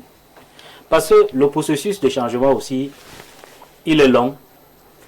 Surtout quand vous avez un régime qui a d'abord prospéré dans le parti unique. C'est-à-dire que dans le cadre du parti unique, l'élection se faisait en interne. C'était l'unique en interne. Donc le parti s'ouvre. Donc pour le renverser, ce n'est pas facile. Mais restons dans le jeu démocratique. N'amenons jamais les populations à aller affronter à main nue une armée qui fait une opération de maintien de l'ordre. Parce que dans tous les pays du monde, il y a les opérations de maintien de l'ordre. Même quand les marches et les manifestations sont autorisées, il y a quand même la police et la gendarmerie. Quand vous envoyez donc le peuple dans la rue, on a même vu des gens qui n'avaient rien à cirer là-dedans, qui partaient casser les boutiques pour prendre du poisson et autres. Bon, c'est l'expression peut-être, pas peut-être, mais sûrement d'une population, des gens qui ont faim et tout, d'accord. Mais amener ces gens à aller affronter des gens armés, vous vous attendez à quoi? À un bain de sang. Donc, je conclue rapidement pour cette prise de position pour dire que vraiment il faut regretter la haine qui a été instaurée dans la place publique. C'est-à-dire qu'aujourd'hui, vous êtes catalogué dans la place publique pro ou contre Chiroma. Dès que vous dites quelque chose qui ne cadre pas avec ces fanatiques, parce que ça c'est le fanatisme. Pour moi c'est le fanatisme. Non, tout de suite vous êtes déchiqueté partout. On prend votre nom, on balance partout, vous êtes des traîtres, vous êtes de ceci, vous êtes de cela et tout. Ce n'est pas bon. Restons dans le débat politique. Tout à l'heure nous avons parlé du recensement. Moi je dis l'approche qui est là, ce n'est pas une bonne approche. Je n'ai pas fait de la haine contre Simon. J'ai donné mes arguments, j'ai même fait des propositions. J'ai dit par exemple que soit il faut proroger ces trucs-là, on revoit la stratégie, soit il faut recommencer. C'est une proposition. Je n'ai pas dit que tous ceux qui sont contre moi sont des fous, il faut les tuer. Oh, ils ont pollué, ils ont tué le débat politique. D'accord. Alors, le débat politique reste donc ouvert. Issa Chiroma Bakary, deuxième à l'élection présidentielle, à l'approche des prochaines consultations, son absence n'est-elle pas, comme Yaya l'a dit, un véritable gâchis pour l'opposition, président Amin? Moi, Jean-Jacques, d'après tout, d'abord, j'ai dit bonsoir au président Chiroma. Moi, je fais partie des hommes fair play. Quand tu es dans le milieu des sports, il faut être toujours fair play. Et ce que je vais vous dire, monsieur Jean-Jacques, moi, je n'aime pas me mêler dans les problèmes de Chiroma, ministre Sadi, Paul Biya, René Sadi, l'autre là, ministre Bello Bouba, Hamadou Moussafa. C'est des gens qui ont grandi ensemble, même mère, même père. Ils se connaissent très très bien. Avec le président Paul Biya. Vous comprenez? Oui. J'ajoute pour bien. Oui, ils se connaissent très très bien. C'est les mêmes gens. Le président Biya connaît le nord plus que même son sud là. Donc, si aujourd'hui il dit que l'armée vient lui chercher, son frère est en Suisse. Il y a les DST qui sont là-bas. Hein? On peut aller lui chercher. Son frère en Suisse, mais il est en Gambie. Son frère, son président, il est en Suisse. Et lui, il est en Gambie. Il est en Gambie. Il parle du Cameroun. Attends. Il y a général Amougou qui est espèce du président Biya qui est là-bas. Il y a l'autre là, conseiller là, Fouda, qui est là-bas. Donc. Qu'il appelle son frère. Et même là, il peut aller, le président peut aller lui dire que d'aller lui chercher et revenir. C'est pour cela que je dis que la politique est trop compliquée, M. Jean-Jacques. Vous comprenez? Il peut même revenir ensemble au Cameroun. Moi, je ne soutiendrai jamais la politique de M. Issa Chiroma. Il est président d'un parti politique. Il a sa part de projets de société. Moi, j'ai ma part de projets de société. Hein? Quand on faisait les élections préparées là, il y avait 62 partis politiques. On s'est retrouvés au comité central. Donc, si les élections sont déjà finies, tout le monde doit comprendre que les élections sont déjà finies. Maintenant, qu'est-ce qu'on doit faire pour se préparer pour 2032? Parce que le ministre Chiroma, on était ensemble dans l'ANDP. Il est sorti, il a créé son parti en 2007. Moi, j'ai créé mon parti en 2008. Donc, c'est des gars qu'on a mouillé les maillots ensemble, on se connaît. Donc, d'après tout ça, là, il est musulman, il est nordiste comme moi. Mais côté politique, on ne peut jamais marcher ensemble. Il a sa part Vous de ne pouvez point de plus vue. marcher ensemble. Oui, il a son point de vue. Moi, j'ai mon point de vue. Donc, quand... C'est Yabelo qui dit qu'il n'aime pas les positions radicales. Le jamais n'existe Oui, pas. En politique. non, mais il y a raison. Le jamais n'existe pas. Il y a raison. Il y a raison. Ça veut dire que quand on dit que la politique j'étais et je suis, c'est deux mondes différents. Vous comprenez, non? Ceux qui sont sur place, avec eux que nous on avance. Et même là, quand on dit que c'est un des jeunes et des femmes, moi je ne soutiens personne, hein, Jean-Jacques. Quand quelqu'un va te dire que tel sera vice-président, tel sera... Je ne peux pas me lever 2 heures, 3 heures, j'ai pris pendant que quelqu'un est là, il ronfle, je dis que je vais lui soutenir. Moi-même là, vous pensez que si le président bien me donne vice-président ou président du Conseil économique social, ça va me dépasser? Hein, président, nous, tous on a vu les passer étape par étape, c'est la même chose que nous-mêmes on est passé. C'est ça que vous visez, hein, le Conseil mais bien économique sûr, bien sûr, est-ce que je vais rentrer derrière? Il me donne pour ce vice-président ou président du Conseil économique social. Je prends parce que ceux-là ne me dépassent pas. Il y a ceux même qu'on a mouillé en maillot ensemble, ils sont déjà ministres aujourd'hui, non? Est-ce que quand moi je me lève, je soutiens le président Bia? Parce qu'il m'a donné le marché, parce qu'il m'a donné le marché, ou ils m'ont donné le moyen, ou ils ont pris droit 4 personnes à Mesquim pour mettre dans le gouvernement, je le soutiens. C'est mon président de la République, je l'aime, je l'accompagne, je soutiens son projet, mais je pense que ce qu'un ministre Chiroma, lui, s'il a décidé de revenir, personne ne peut lui dire qu'il ne revient pas, il est chez lui, c'est son pays. Mais s'il a dit que bon, il ne veut pas revenir aussi, personne l'a aussi dit de partir. C'est à lui aussi de décider de partir et il est parti. Donc moi je pense que moi personnellement, je peux me tromper, mais je sais que le président Chiroma avec le président Paul Biala, face à face, ils n'ont pas de problème. Le reste, les gens peuvent dire tout ce qu'ils veulent. Il peut monter, il descend. Alors, restons sur la lecture politique. Je sais que le président Bia et Chiroma n'ont pas de problème, c'est des frères. Lecture politique de cette sortie de Issa Chiroma Bakary dans un contexte marqué par la non-présence du président Paul Biya sur place au pays et à l'approche des prochaines consultations électorales. Il y a quand même du politique à ne pas négliger dans cette sortie de Issa Chiroma. Vous savez, je tiens pour responsable une certaine opposition d'entraver la marche de notre grande démocratie. Parce qu'en réalité, on a fait du débat politique, de la contradiction, une affaire de conflit ouvert. Et ce n'est pas normal. Lorsque le président de la République, son Excellence Paul Biya, a depuis 1983 commencé à jeter les balises de la démocratie camerounaise, d'abord au sein du RDPC, pour ouvrir le pays en 1990 avec les lois de liberté, les lois et libertés de 90, de décembre 90, c'était pour que de l'antagonisme jaillit la parfaite harmonie. Ça veut dire que le multipartisme devait conférer au Cameroun une diversité de la pensée politique. Et cette diversité de la pensée politique est la crème même du développement. Et donc, on en est arrivé à un ensauvagement de la politique. Et du coup, on se retrouve avec, à la suite d'une élection, on se retrouve avec des morts. Et pourquoi? Parce qu'on a des visées nocturnes et nocives sur le Cameroun lui-même. Parce qu'une chose est sûre, c'est comme un match de football. Il y a un arbitre, il y a des équipes, tout le monde est d'accord. On se lance, on fait le comptage, on se rend compte qu'ok, voici ce que j'ai pu avoir, voici ce que j'ai pu avoir. On avance. Parce que la politique est une construction. Et donc aujourd'hui, on arrive à une situation comme celle-là. Moi, je ne voudrais pas commenter les propos d'un aîné en politique comme le président Chiroma, mais je suis dans le regret quand même qu'on en arrive à présenter cette face hideuse de la politique aux jeunes qui aiment bien la politique et qui aspirent à aller dans ce sens-là. Je pense qu'aujourd'hui, et c'est pour cela que j'ai fait une chronique, je crois il y a quelques jours, c'était hier, où je parlais, d'une trêve de bavardage. Parce qu'on a tellement désamorcé, désarçonné notre système de production avec un bavardage qui n'a plus de sens. Le FSNC a eu un score de 35% des suffrages valablement exprimés. 35%. Il a gagné dans 4 régions. Le nord, la Damawa, le littoral et l'ouest. Très bien. même pour les bébés en politique, ils savent que les législatures municipales sont en orbite. Et donc, naturellement, le système continue. Et on se retrouve dans une situation de vouloir plonger un pays dans l'instabilité. Et 10 de nos valeureux Camerounais sont décédés pour cela. C'est très grave. C'est très grave. On a l'impression qu'on est rentré 30, 40 ans en arrière. Et ça, c'est la faute de ceux-là qui veulent faire de la politique un jeu dangereux. Non, la politique, c'est un jeu sain, c'est un jeu élégant. Dans la politique, on apprend le fair play.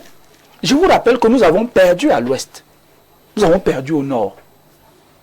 Mais le président national dit, nous allons continuer.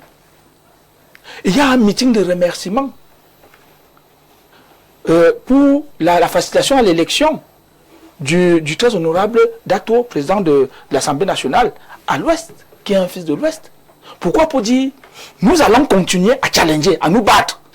Souvent les règles édictées par le code électoral. Nous allons continuer. Nous nous mobilisons pour que nous gagnons beaucoup plus de sièges de ce côté. Nous le faisons au nord. Nous avons vu le président du Sénat, Sa Majesté Aboubakari Abdoulaye, faire le tour de tous les départements pour dire ce n'est que partie remise. Nous allons gagner les élections législatives municipales. C'est ça la beauté de la politique. Et donc nous disons que quand nous avons vu le FNC, je crois, le 30 novembre dernier, certains, et cela vous devez comprendre pourquoi certains individus veulent tuer les dynamiques démocratiques et politiques au Cameroun. Nous avons vu certains qui ont dit, nous allons aux élections régionales et autres. Pendant que d'autres disaient, non, on ne part pas, on va gâter tout, ainsi de suite, ainsi de suite, ainsi de suite. C'est pas ça la politique. Ça, nous sommes dans les égouts en ce moment-là. Donc nous pensons que il faut que le président Chiroma se ressaisisse.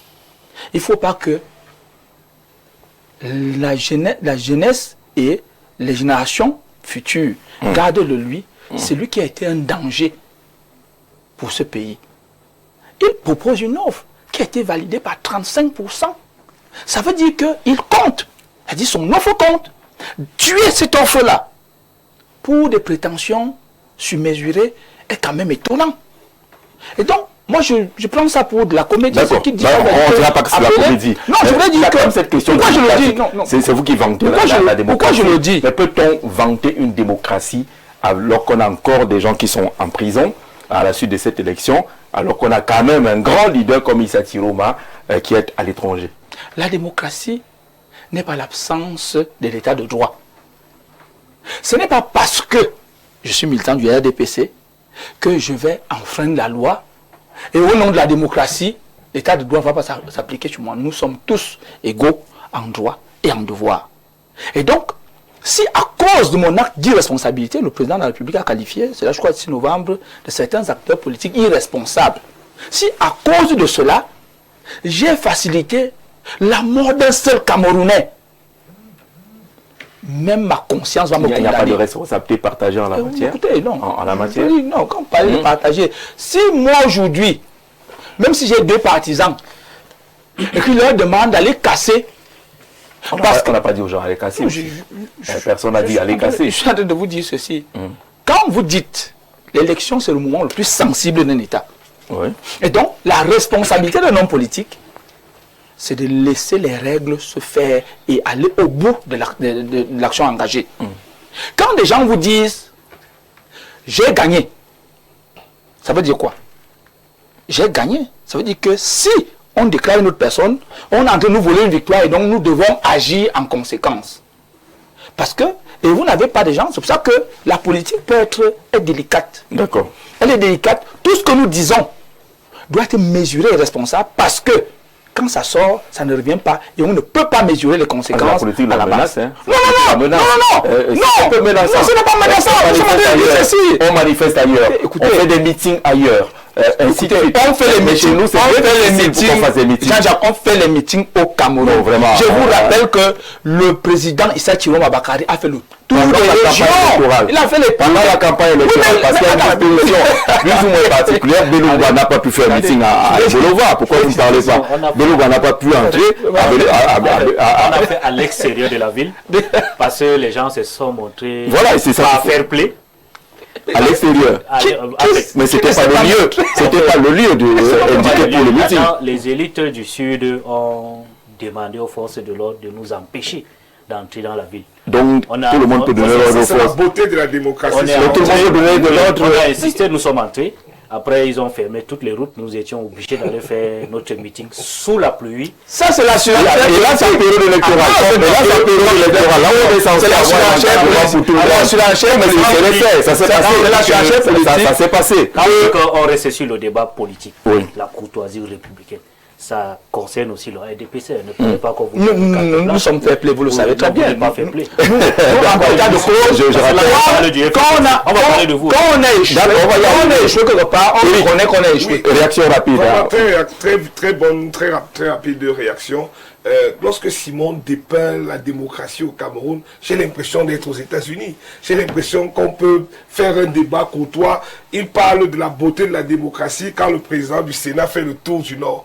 Dans les prochains jours, nous allons nettoyer l'Ouest. Et je vais inviter les médias à venir C'est voir. quoi nettoyer l'Ouest?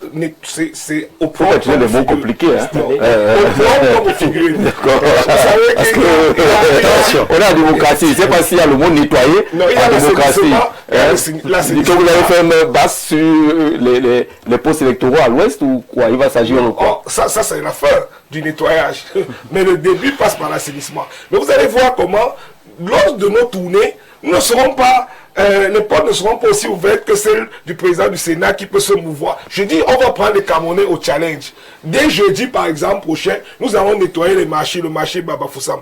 Je voudrais voir comment les populations vont sortir et les... C'est le choix, non? Vous ne veulent pas, c'est le choix. Je ne vous ai pas coupé. Et que les forces de l'ordre ne vont pas venir barricader, empêcher, donner les troubles à l'ordre public et autres. Parce que lorsque le gouvernement fait des marches, il n'y a pas de problème. Lorsque le gouvernement fait des meetings, il n'y a pas de problème. Mais lorsque les partis qui ne sont pas encore aux affaires, parce que le thème... On a vu des marches ici qui ont paralysé Yaoundé. Hein. Du pouvoir. Oui. Et lorsqu'on dit l'opposition, c'est un thème que je trouve... Le MRC a fait un meeting ici à Yaoundé 6, non? Simon, je vous... Pour installer même ces... Simon, je vous connais assez... Je vous donne La beauté de la démocratie. Non, c'est des chances, c'est un fait. C'est Et Simon joue les malins. On est en période électorale où il est presque impossible d'interdire à un candidat de faire un meeting. Mais je parle en période préélectorale parce que les populations, justement, sur le terrain disent on ne voit pas l'opposition en dehors des périodes électorales. Mais ce qu'on ne dit pas assez aux Camerounais, c'est qu'il est difficile de se mouvoir avant les élections. Dès que vous organisez une action, comme mes amis à Yaoundé 4, on a besoin d'eau, opération Sodo. Mais c'est le sous-préfet qui vous interpelle, c'est le commissaire qui vous... Juste d'aller puiser de l'eau, monsieur Jean-Jacques. On est dans une beauté de démocratie à deux leviers. Moi, je ne sais pas à quel niveau on trouve la beauté de la démocratie lorsque vous avez deux journalistes qui sont en prison pour leur point de vue aujourd'hui au Cameroun. Là, je parle de vos confrères. Je ne sais pas lorsqu'on parle de la beauté de la démocratie, lorsqu'un citoyen comme moi peut avoir mis sur pied un logiciel et l'UNDP, le CG, j'ai présenté des propositions à plusieurs partis afin de les aider à mieux gérer les élections. Pour ça, j'ai été interpellé à 6 reprises. Mais vous pensez que c'est la beauté de la démocratie, ça? Il faut avoir beaucoup de courage pour faire la politique au Cameroun, à rester au Cameroun. Et ça, c'est pas la beauté de la démocratie, Simon. La beauté de la démocratie voudrait qu'on puisse échanger. J'ai une opinion, vous avez la vôtre, et on laisse le peuple décider de la meilleure option. Mais au Cameroun, est-ce que vous donnez une option qui est contraire à celle de mes amis d'à côté? Tout de suite. Mais vous la donnez toujours, mais non, mais parce que je suis téméraire. C'est pas parce que c'est très bon. C'est même là où je crois. Non, le président Thierry n'est pas téméraire. Je vous rappelle que le président Thierry a fait de la prison dans ce pays. Je vous rappelle que le président Thierry disait que lorsque vous rapprochez, je ne vais pas citer l'équipe, même si vous êtes de l'or, vous devenez de la boue. Et c'est le même président Thierry, après un très bon siège, je ne sais pas, c'était ministre de la Communication, ministre des Transports, mais je pense ministre de la Communication, il va nous sortir la carte selon laquelle le président Biya, même lorsqu'il dort, il travaille. Je vous assure, la politique est belle à ce niveau pour vous. Mais pour nous autres acteurs de terrain, non. Pourquoi ne le fait pas cela? Allez, pour faire le lien entre Tiroma et Paul Biya, on a retenu dans le discours généralement de Issa Tiroma, porte-parole du gouvernement, cet aspect-là. Même quand il n'est pas là, il est là.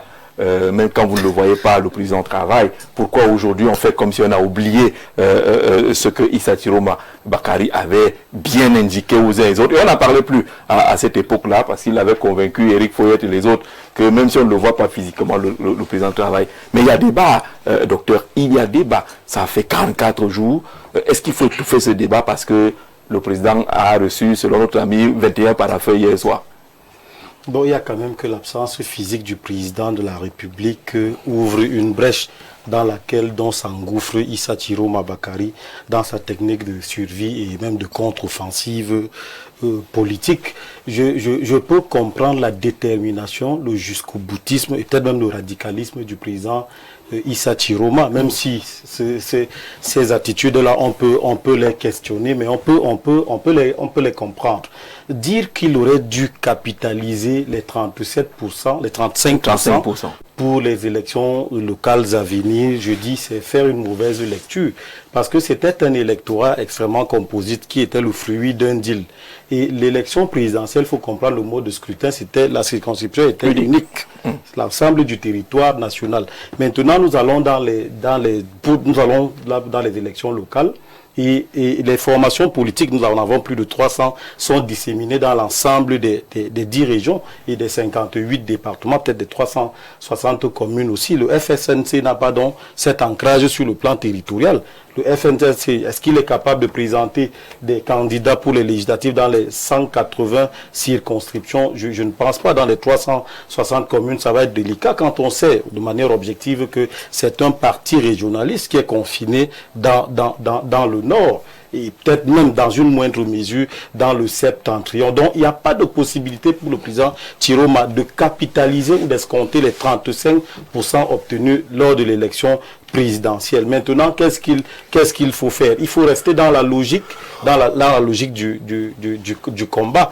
Si le président de la République se retrouve absent physiquement du territoire, cela ne donne pas carte blanche, ça signifie pas que le poste est vacant, il faut partir de la Gambie pour venir s'installer à Étoudi du tout. On connaît les techniques de gouvernance de Paul Biya depuis plus de 30 ans. C'est l'omniprésence absente. Le président est même plus présent quand il est absent physiquement que lorsqu'il ne l'est même physiquement à l'intérieur du pays. Il y a la continuité de l'État. Ses représentants continuent de travailler. Et même, moi j'ai un souci. Quand le président de la République est à l'extérieur, supposons qu'il soit en Suisse, le Cameroun a une représentation diplomatique à Genève. Et je rappelle que l'ambassadeur du Cameroun en Suisse est le représentant il est dans la peau du président de la République. Généralement, quand le titulaire même, de plénipotentiaire titulaire arrive, vous libérez votre bureau et vous remettez votre espace au titulaire. Donc le président peut travailler dans les services même de l'ambassade du Cameroun à Genève. C'est possible. Il le fait. Il peut travailler dans les services à Genève. Quand le président est dans une région, c'est possible, mais c'est pas le cas. Je prends une hypothèse. Quand le président,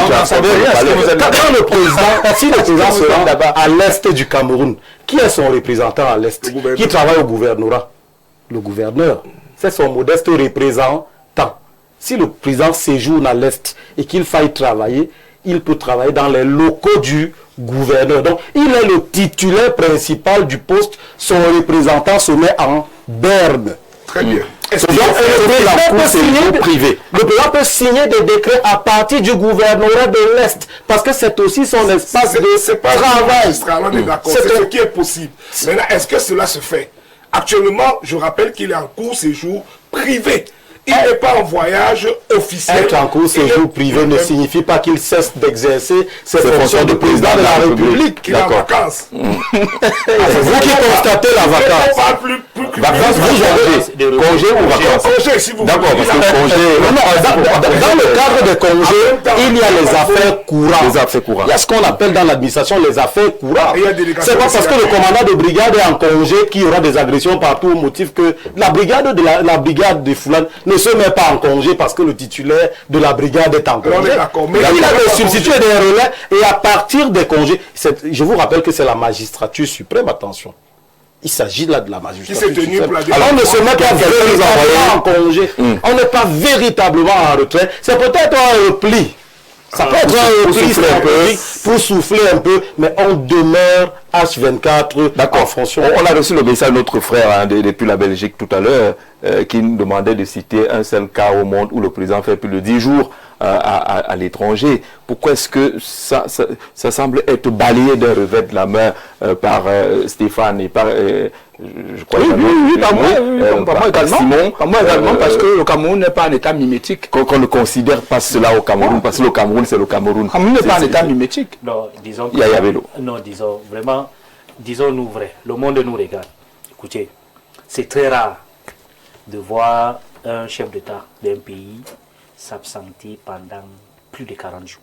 Vraiment, si vous avez un exemple de temps moderne ici, il faut nous présenter. En même temps, il faut dire que c'est aussi embarrassant. Surtout que, autour du président de la République, on ne communique pas. Et j'ai toujours dit, parce que ce n'est pas la première fois, vous vous souvenez que en 2024, le président de la République a fait 49 jours dehors. Un seul voyage, il a fait 49 jours. Ça avait aussi fait le même débat. On a dit, ce n'est pas le fait que le président prenne des congés qui est un problème. C'est un être humain. Il a travaillé pendant 1 an. S'il veut prendre ses congés, à défaut d'aller dans les autres palais, parce qu'il y en a 11 ou 12, même à Kribi a un palais, à défaut d'aller là-bas, le président peut voyager. D'ailleurs, Amadou Aïdji aussi allait souvent en Côte d'Azur, sauf que lui faisait seulement 2 semaines, il revenait. Le président peut voyager, pas de problème. Mais il faut communiquer sur son voyage. Parce qu'aujourd'hui, c'est l'omerta totale. Vous, Jean-Jacques Zé, vous êtes un journaliste. Lorsque vous avez des officines, que je n'ai pas envie de citer, comme Jeune Afrique par exemple, ils sortent une information, ils disent le président il a fait ceci.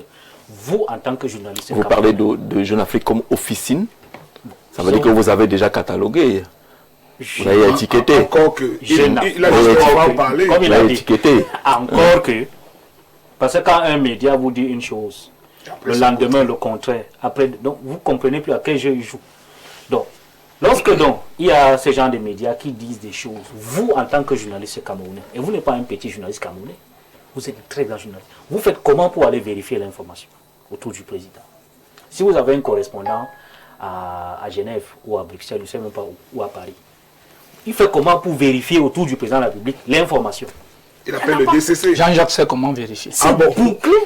Et aucun journaliste camerounais l'a fait, alors pourquoi? Moi, je l'ai fait. Ah, j'en ai même commis. Arrêtons avec le fétichisme. Bien sûr, non. Fétichisme aussi, là. Donc, je suis là, fétichisme. Restons objectifs. J'ai dit, non, c'est du fétichisme politique. Non, ça va. Pas de problème. C'est du fétichisme. Tu vois que je suis. Ça n'a rien à voir avec du journalisme dans tous les cas. C'est ça. Ce que tu fais, ce n'est pas du journalisme. Ok, d'accord.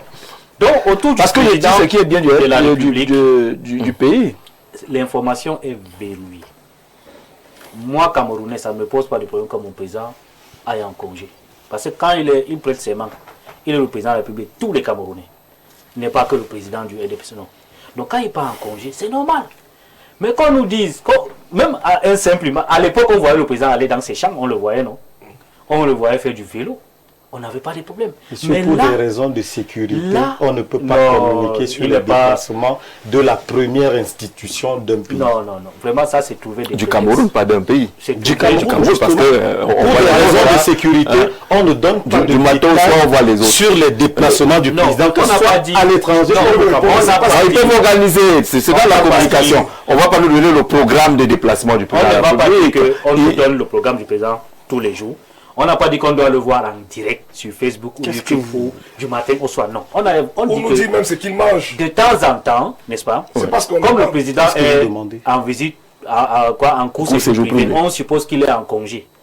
On peut voir le président en train de marcher, même dans la rue. Et qu'est-ce que vous faites de la on peut voir le président la vie privée du président. On peut voir le président autour d'une plage. Lorsqu'il y a des contre-infos, bon, j'appelle ça comme ça, qui circulent là, qu'on communique autour du président, on dit non, ce que vous avez vu là, c'est faux. C'est vrai qu'on va me dire qu'on va se mettre toujours à démentir. Mais une fois que vous avez démenti, 1 ou 2 fois, ces gens ne vont plus s'amuser à dire du n'importe quoi. Parce qu'aujourd'hui, on ne peut pas aussi minimiser l'impact, surtout de ceux qui sont dans les réseaux sociaux qu'on appelle les lanceurs d'alerte. On ne peut pas. Vous avez vu comment ils ont mobilisé les gens pour faire les marches pendant la présidentielle. Vous avez vu l'impact que ça a fait. Donc on ne peut pas leur laisser toute cette plage vide. Ils écrivent tout ce qu'ils veulent. C'est-à-dire que quand vous activez votre page Facebook, vous allez automatiquement. Non, le président aujourd'hui, non, il est tombé aux escaliers, non, il est fâché, il a giflé. Et les gens croient en ça. Pourquoi? Parce qu'il y a un vide informationnel et une incapacité pour les journalistes camerounais à chercher l'information à la source. Non, Jean-Jacques, la bonne communication, si c'est qu'on communique sur le caractère confidentiel d'un séjour privé. Les lanceurs d'alerte ne vont pas rentrer dans la vie privée. Vous êtes journaliste, vous vous levez un matin, vous voyez dans la place publique, on a dit, oh, le président, il est tombé aux escaliers. J'ai dit, c'est une figure de style. Tombé aux escaliers. Vous, donc journaliste, parce que vous avez un public à informer, vous devez avoir un moyen de vérifier l'information auprès des officiels. Il a dit que vous pouvez appeler le DCC. Vous pouvez l'appeler DCC. J'ai vu, on dit que le président, il a fait... Non, c'est faux. Vous avez donc une source en interne qui vous donne une information claire et que vous êtes en mesure d'assumer. Il n'y en a pas.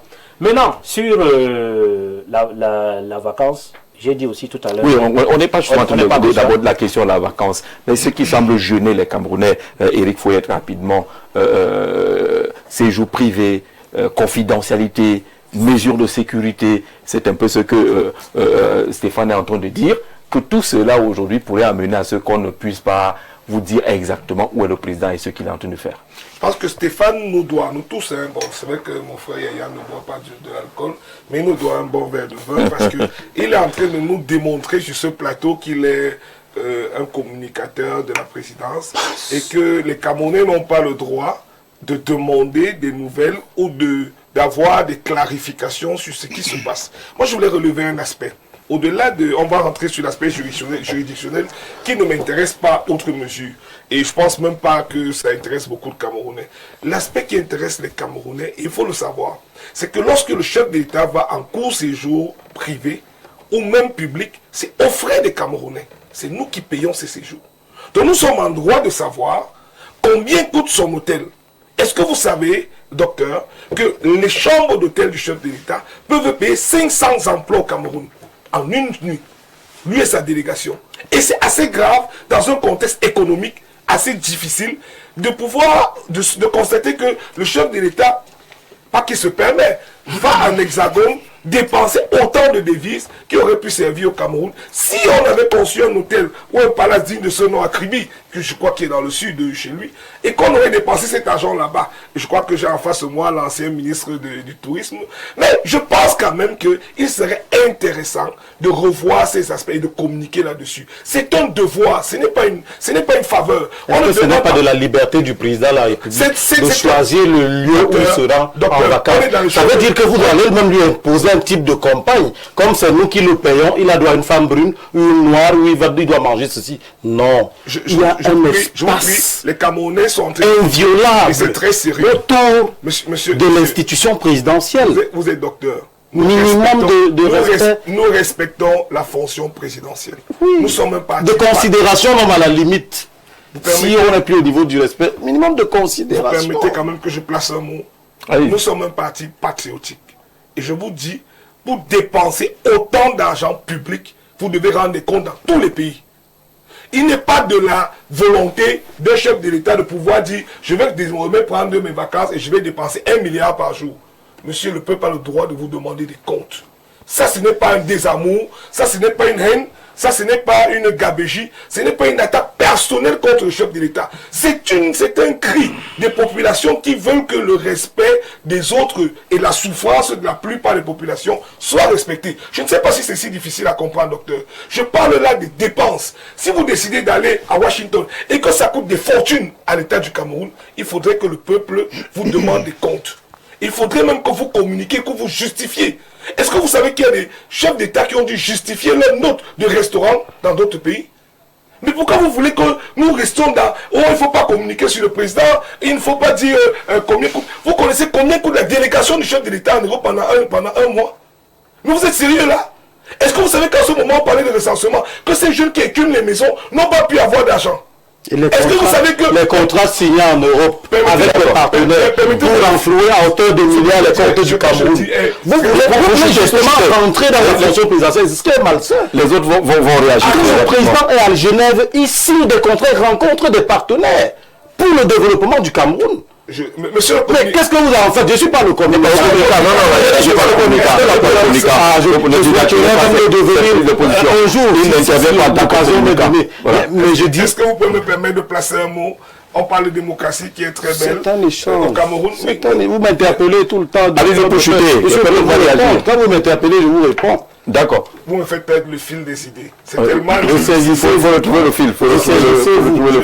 Vous êtes en train de parler des dépenses énormes qui sont autour de cette affaire-là. Vous savez, je suis un combattant. Donc le fil, c'est difficile qu'il se... C'est-à-dire que le président a quand même un budget qui est voté et qui est affecté pour tout cela. Ok, Jean-Jacques Zé, Oui. pour que nos auditeurs soient édifiés, quel est le budget des dépenses du chef de l'État par an au Cameroun? Quel est le budget des dépenses de sa délégation?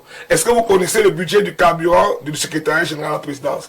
Est-ce que vous avez... le ministre des Finances qui devant le budgétaire de la présidence de la République en tant qu'institution de souveraineté. Non, expliquez avec population, c'est bien d'édifier l'opinion. Voilà, Éric Feuillette, la question n'est pas est-ce qu'on sait combien, mais c'est de savoir qu'il y a un processus qui a établi cela. C'est à fait. Voilà, et qui passe par la représentation nationale. Je voudrais quand même, non, ça passe pas par l'Assemblée, pas ça. L'institution de souveraineté, c'est le ministre des Finances qui défend l'enveloppe budgétaire de la présidence de la République. Vous avez le devoir d'édifier. Vous connaissez le chiffre du budget de la présidence? On peut la voir là. On peut la voir. C'est inscrit. Ce qui est important en ce moment, c'est que les fonctionnaires, donc les agents des NIO à Bafoussam ne sont pas payés. Les agents des NIO à Bafoussam ne sont pas payés. C'est ça qui sont pas payés. Les agents c'est les sous-traitants ou c'est les agents des NIO? Les NIO n'existent même plus. C'est les sous-traitants ou bien c'est les agents de... Vraiment, ne mélangeons pas les... Nous ne perdons pas. Les agents de la commune de Sanchou ne sont pas payés depuis 15 mois. Oui. Et plusieurs Camerounais dans divers services ne sont pas payés. Vous êtes au courant qu'il y a des difficultés? Et donc le président ne devrait pas voir pendant tout ce cela. temps, j'estime que le président parlait même à New York. On vous a compris. En Côte d'Azur. Mais qui On vous a compris. qui met autant de temps, qui ne dépense Vous pas l'avez autant dit. d'argent. Simon, sur cette question, il a ajouté la donne argent. D'autres disent qu'ils veulent seulement voir physiquement le président et savoir qu'il est là. Et qui s'inquiètent que le président met autant de jours à l'étranger au moment où on attendait des textes. Pas seulement vice-président, il y avait un conseil supérieur de la magistrature qui arrivait, puisqu'il part 2 jours après la nomination des membres du conseil de la magistrature. On se disait que au moins ça va se faire. Jean-Jacques, c'est vrai, je ne suis pas journaliste. Parce que si au Cameroun, les influenceurs et les adeptes des ragots ont pris d'assaut l'opinion, c'est normal que... Parce qu'il y a un vide. C'est normal que non. Il y a un vide. C'est normal, c'est normal que nous rangeons nos plumes et que nous leur laissons faire. Il y a un vide. Le président quitte le Cameroun le 6 juin. Le 7. Le 7 juin, il y a un communiqué qui paraît. Le président va en Europe Ça n'a pas fait débat. pour un court séjour privé. Oui. Très bien. Quelque temps après, les lanceurs d'alerte vous disent que il est malade. Une presse étrangère a même monté une photo le mettant sur une chaise roulante. Et on nous dit, pour démontrer que le président n'est pas malade aussi, il faut le montrer. Il faut aller dans sa chambre, il faut mettre une caméra pour que tout le monde voit. Mais Atangandi l'a fait. Lorsqu'on a dit qu'Atangandi est souffrant, il allait jouer au tennis. C'était une communication. Très belle communication. Je voudrais qu'on soit sérieux avec notre pays. Vous trouvez qu'on l'est pas? Oui, oui, pas du tout. Pas du tout parce qu'en réalité, moi je couvre souvent les sessions au Parlement. Je couvre souvent la session budgétaire. Cette fois, c'était l'orientation budgétaire, où on essaie de présenter les différentes niches qui vont permettre à ce qu'on conçoive un budget pour novembre prochain. Et là, il y a effectivement un budget. Je crois que le budget de la présidence doit être 79 milliards de francs CFA, je crois bien. 182 milliards, et donc, 640 millions. Non, je ne pense pas. Notons le chiffre. Je vous donne le chiffre exact. Donc, c'était... Je peux vous décaler les différentes partitions. D'accord, ça nous fait avancer donc. Je Vous saviez qu'il y avait un budget. Si vous savez qu'il y avait un budget, vous devez donc savoir que tout se fait suivant des lignes budgétaires. Oui. C'est de ça dont il est question. Et donc, dire le contraire ici, c'est justement être dans la logique de désinformer les gens et de laisser l'opinion dans ce que vous savez faire. Mais en réalité, il faut dire une chose. Aujourd'hui, le président de la République est un homme qui a à cœur la gestion de ce pays. Et c'est le premier marketiste de ce pays.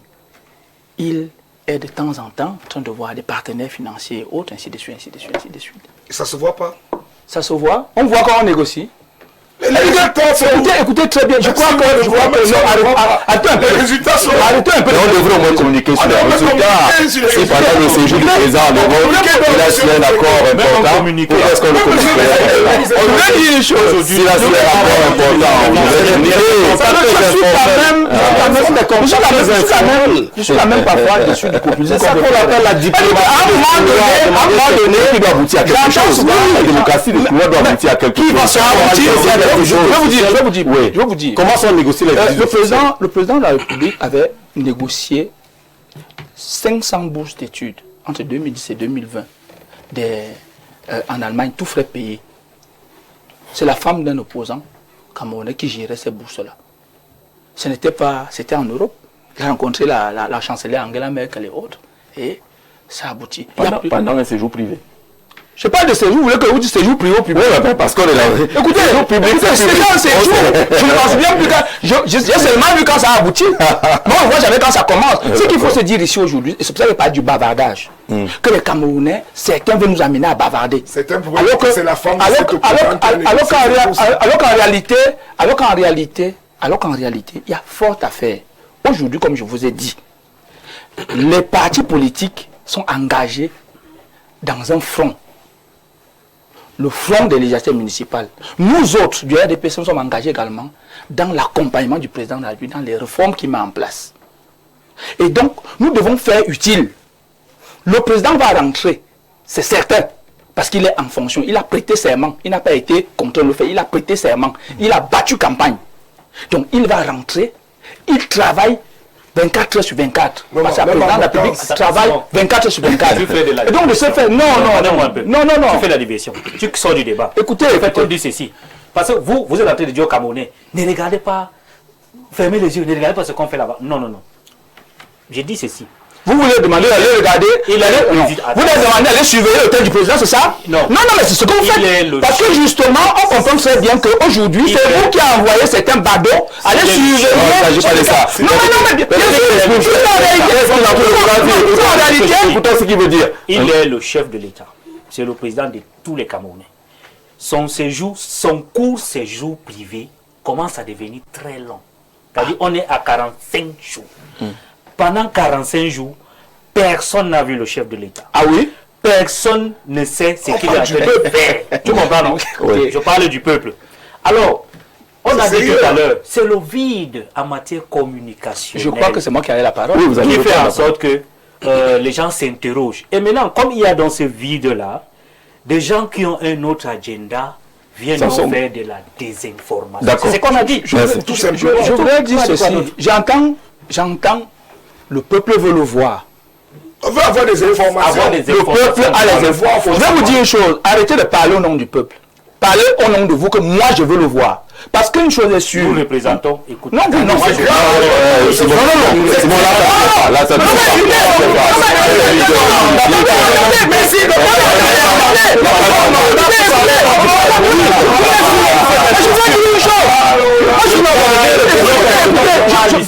Pardon. Au nom d'une formation politique. Écoutez, non, écoutez. Vraiment, il faut que la voix de Attendez, c'est la voix de l'UNDP. Attendez. Dûment mandaté par l'UNDP, par l'UNDP représenté et qui représente une partie des côtés. Écoutez. Très bien. Une association politique ne représente pas le peuple. Mais un élu, attention. On a dit que non, attention.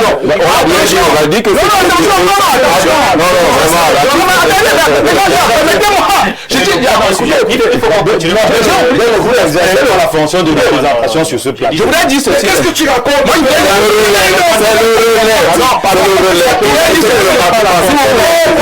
attention, il représente le déjà.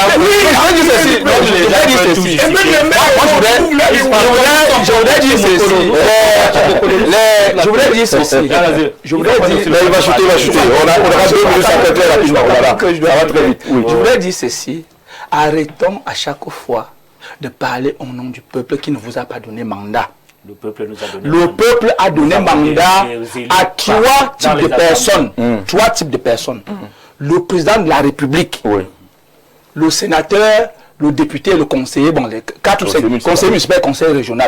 Voilà, ils sont des élus, donc mandatés pendant une période. Maintenant, tu t'exprimes un petit personnel. Moi, je veux voir le président de la République. Attendez. Quand j'entends des gens, quand j'entends des dire, tout le monde n'a pas vu. Il me semble que dans la délégation du président, il y a des Camerounais qui y sont. D'accord. Comme vous l'avez vu le président, il a vu au nom du Cameroun. Non, je voulais dire que c'est le conseil de ce que vous défendez. Comme vous dites, ne représente pas. Vous allez bien comprendre. Non. Ceux qui ont vu le président là, qui sont dans la suite du président, ne représentent pas le peuple. C'est-à-dire que prendre son avis pour des généralités est un problème. C'est pour ça que je prends le cas d'un autre Camerounais. Est-ce qu'un parti politique a un avis à donner sur les affaires politiques? Sur l'affaire, oui, c'est un avis. C'est un avis. Non, c'est un avis. Moi, je représente le RDPC, mais je ne parle pas au nom du peuple.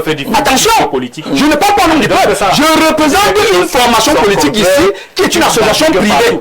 Maintenant, le peuple a donné mandat à ses élus, c'est connu. Donc je voulais dire que le peuple n'a pas posé ce problème. Si, il le pose. Le peuple n'a pas posé ce problème. Écoutez, nous écoutons le peuple. Non, nous on laisse le peuple dire. Jean-Jacques, la représentation nationale était en session.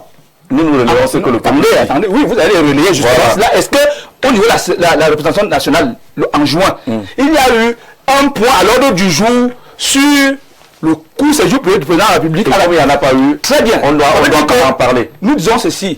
Le Cameroun est debout et avance. D'accord. Le président de la République travaille normalement. Oui, monsieur. Il rentrera au moment opportun. En temps opportun, oui. Le débat est donc inutile. Moi, monsieur Jean, c'est que quand je suis sur le plateau d'Algérie, quelqu'un ne peut pas avoir 43 ans comme président de la République. N'en parlons pas des fonctions qu'il a occupées, qu'il ne peut pas avoir une maison en Suisse. Est-ce qu'il en a? Il en a. Il est là-bas. Il en a. Il est là-bas. Vous comprenez? Vous voulez nous informer qu'il est dans sa résidence? Il a sa maison, il est dans sa résidence. On veut dans les faits. J'ai dit, monsieur Jean-Jacques. Donc vous prenez la parole ce soir sur ce plateau. Moi, je suis monsieur Jean-Jacques, je suis président d'un parti politique. Je suis allié du chef de l'État. Et parmi son septennat-là, j'ai fait partie. Parce que c'est moi qui organise les méga meetings à Marois. D'accord. Donc, moi, je ne parle pas sous la rue que les gens parlent de gauche à droite. Chaque Camerounais a sa part. Chaque Camerounais a sa part de rélaction, Jean-Jacques. D'accord. Vous comprenez, non? Ça fait 2 révélations depuis que vous êtes là. Le 21 parafraise qu'il a reçu hier, oui.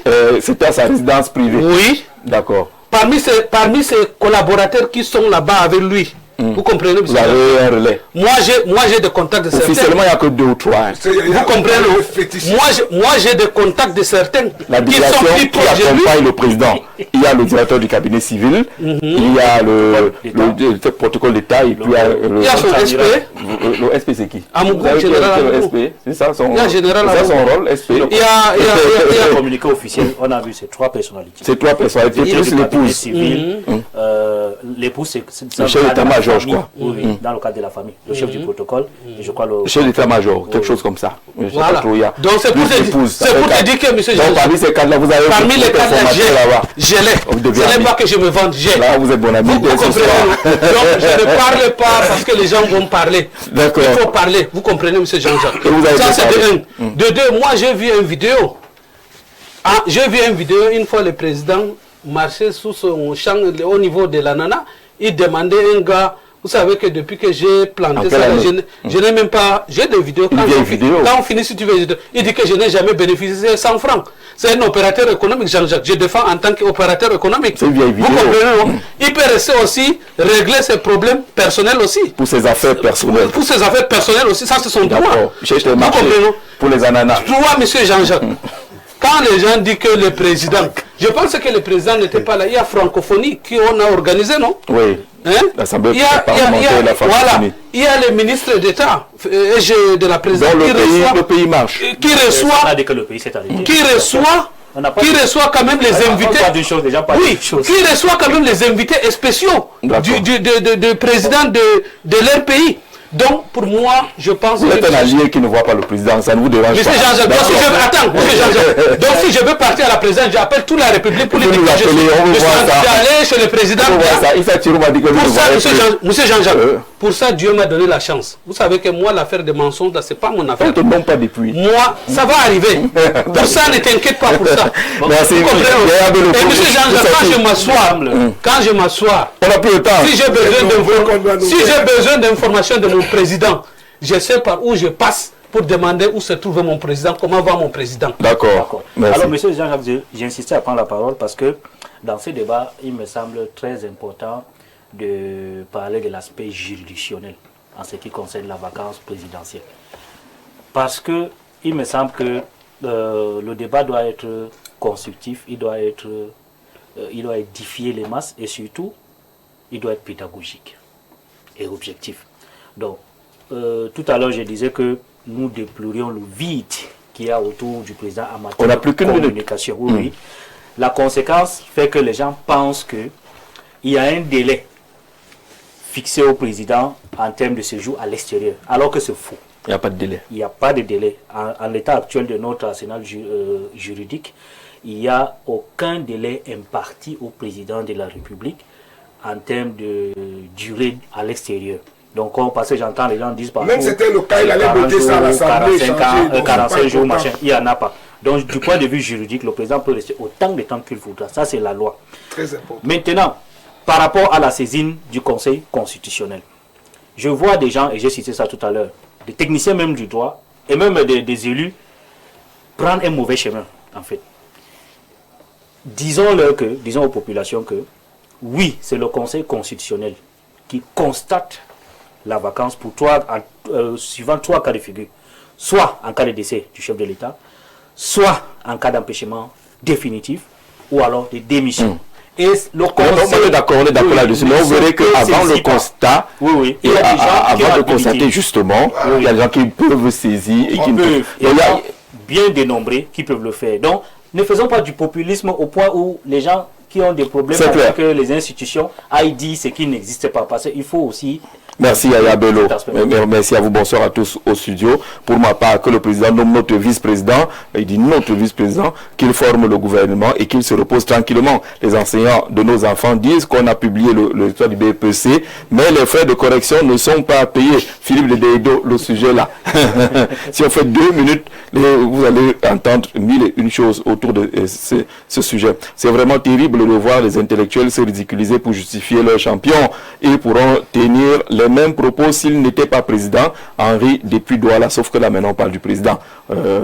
Monsieur, sincèrement, ces gens du RDPC nous fatiguent déjà. Ils justifient l'injustifiable. Nous, on veut voir le président que nous avons voté. Monsieur Messengue dira quoi à son fils s'il lui demande ce soir, papa, où est passé le président? Que lui dira-t-il? Attendez, est-ce que j'ai avec le président? Le président à sa maison. Le président à sa maison. Que lui dira-t-il? Non mais écoutez un peu, le président à sa maison. Quand le président est souvent ici. Vraiment Nelson Mandela, merci Carl Nelson Mandela, étant donné que tout le monde ne peut pas être sur votre plateau, les panélistes nous représentent valablement. Voilà. Merci, merci. Les représentants du peuple sur le plateau.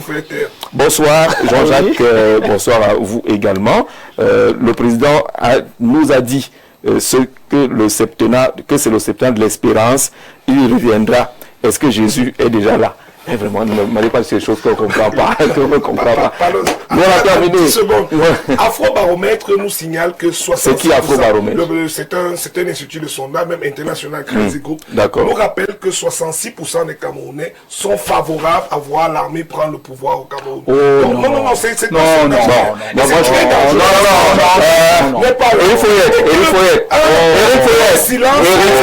Éric Foyet, Afro, quelque chose là. n'est pas différent des gens qui veulent vraiment. Nous, on est au Cameroun.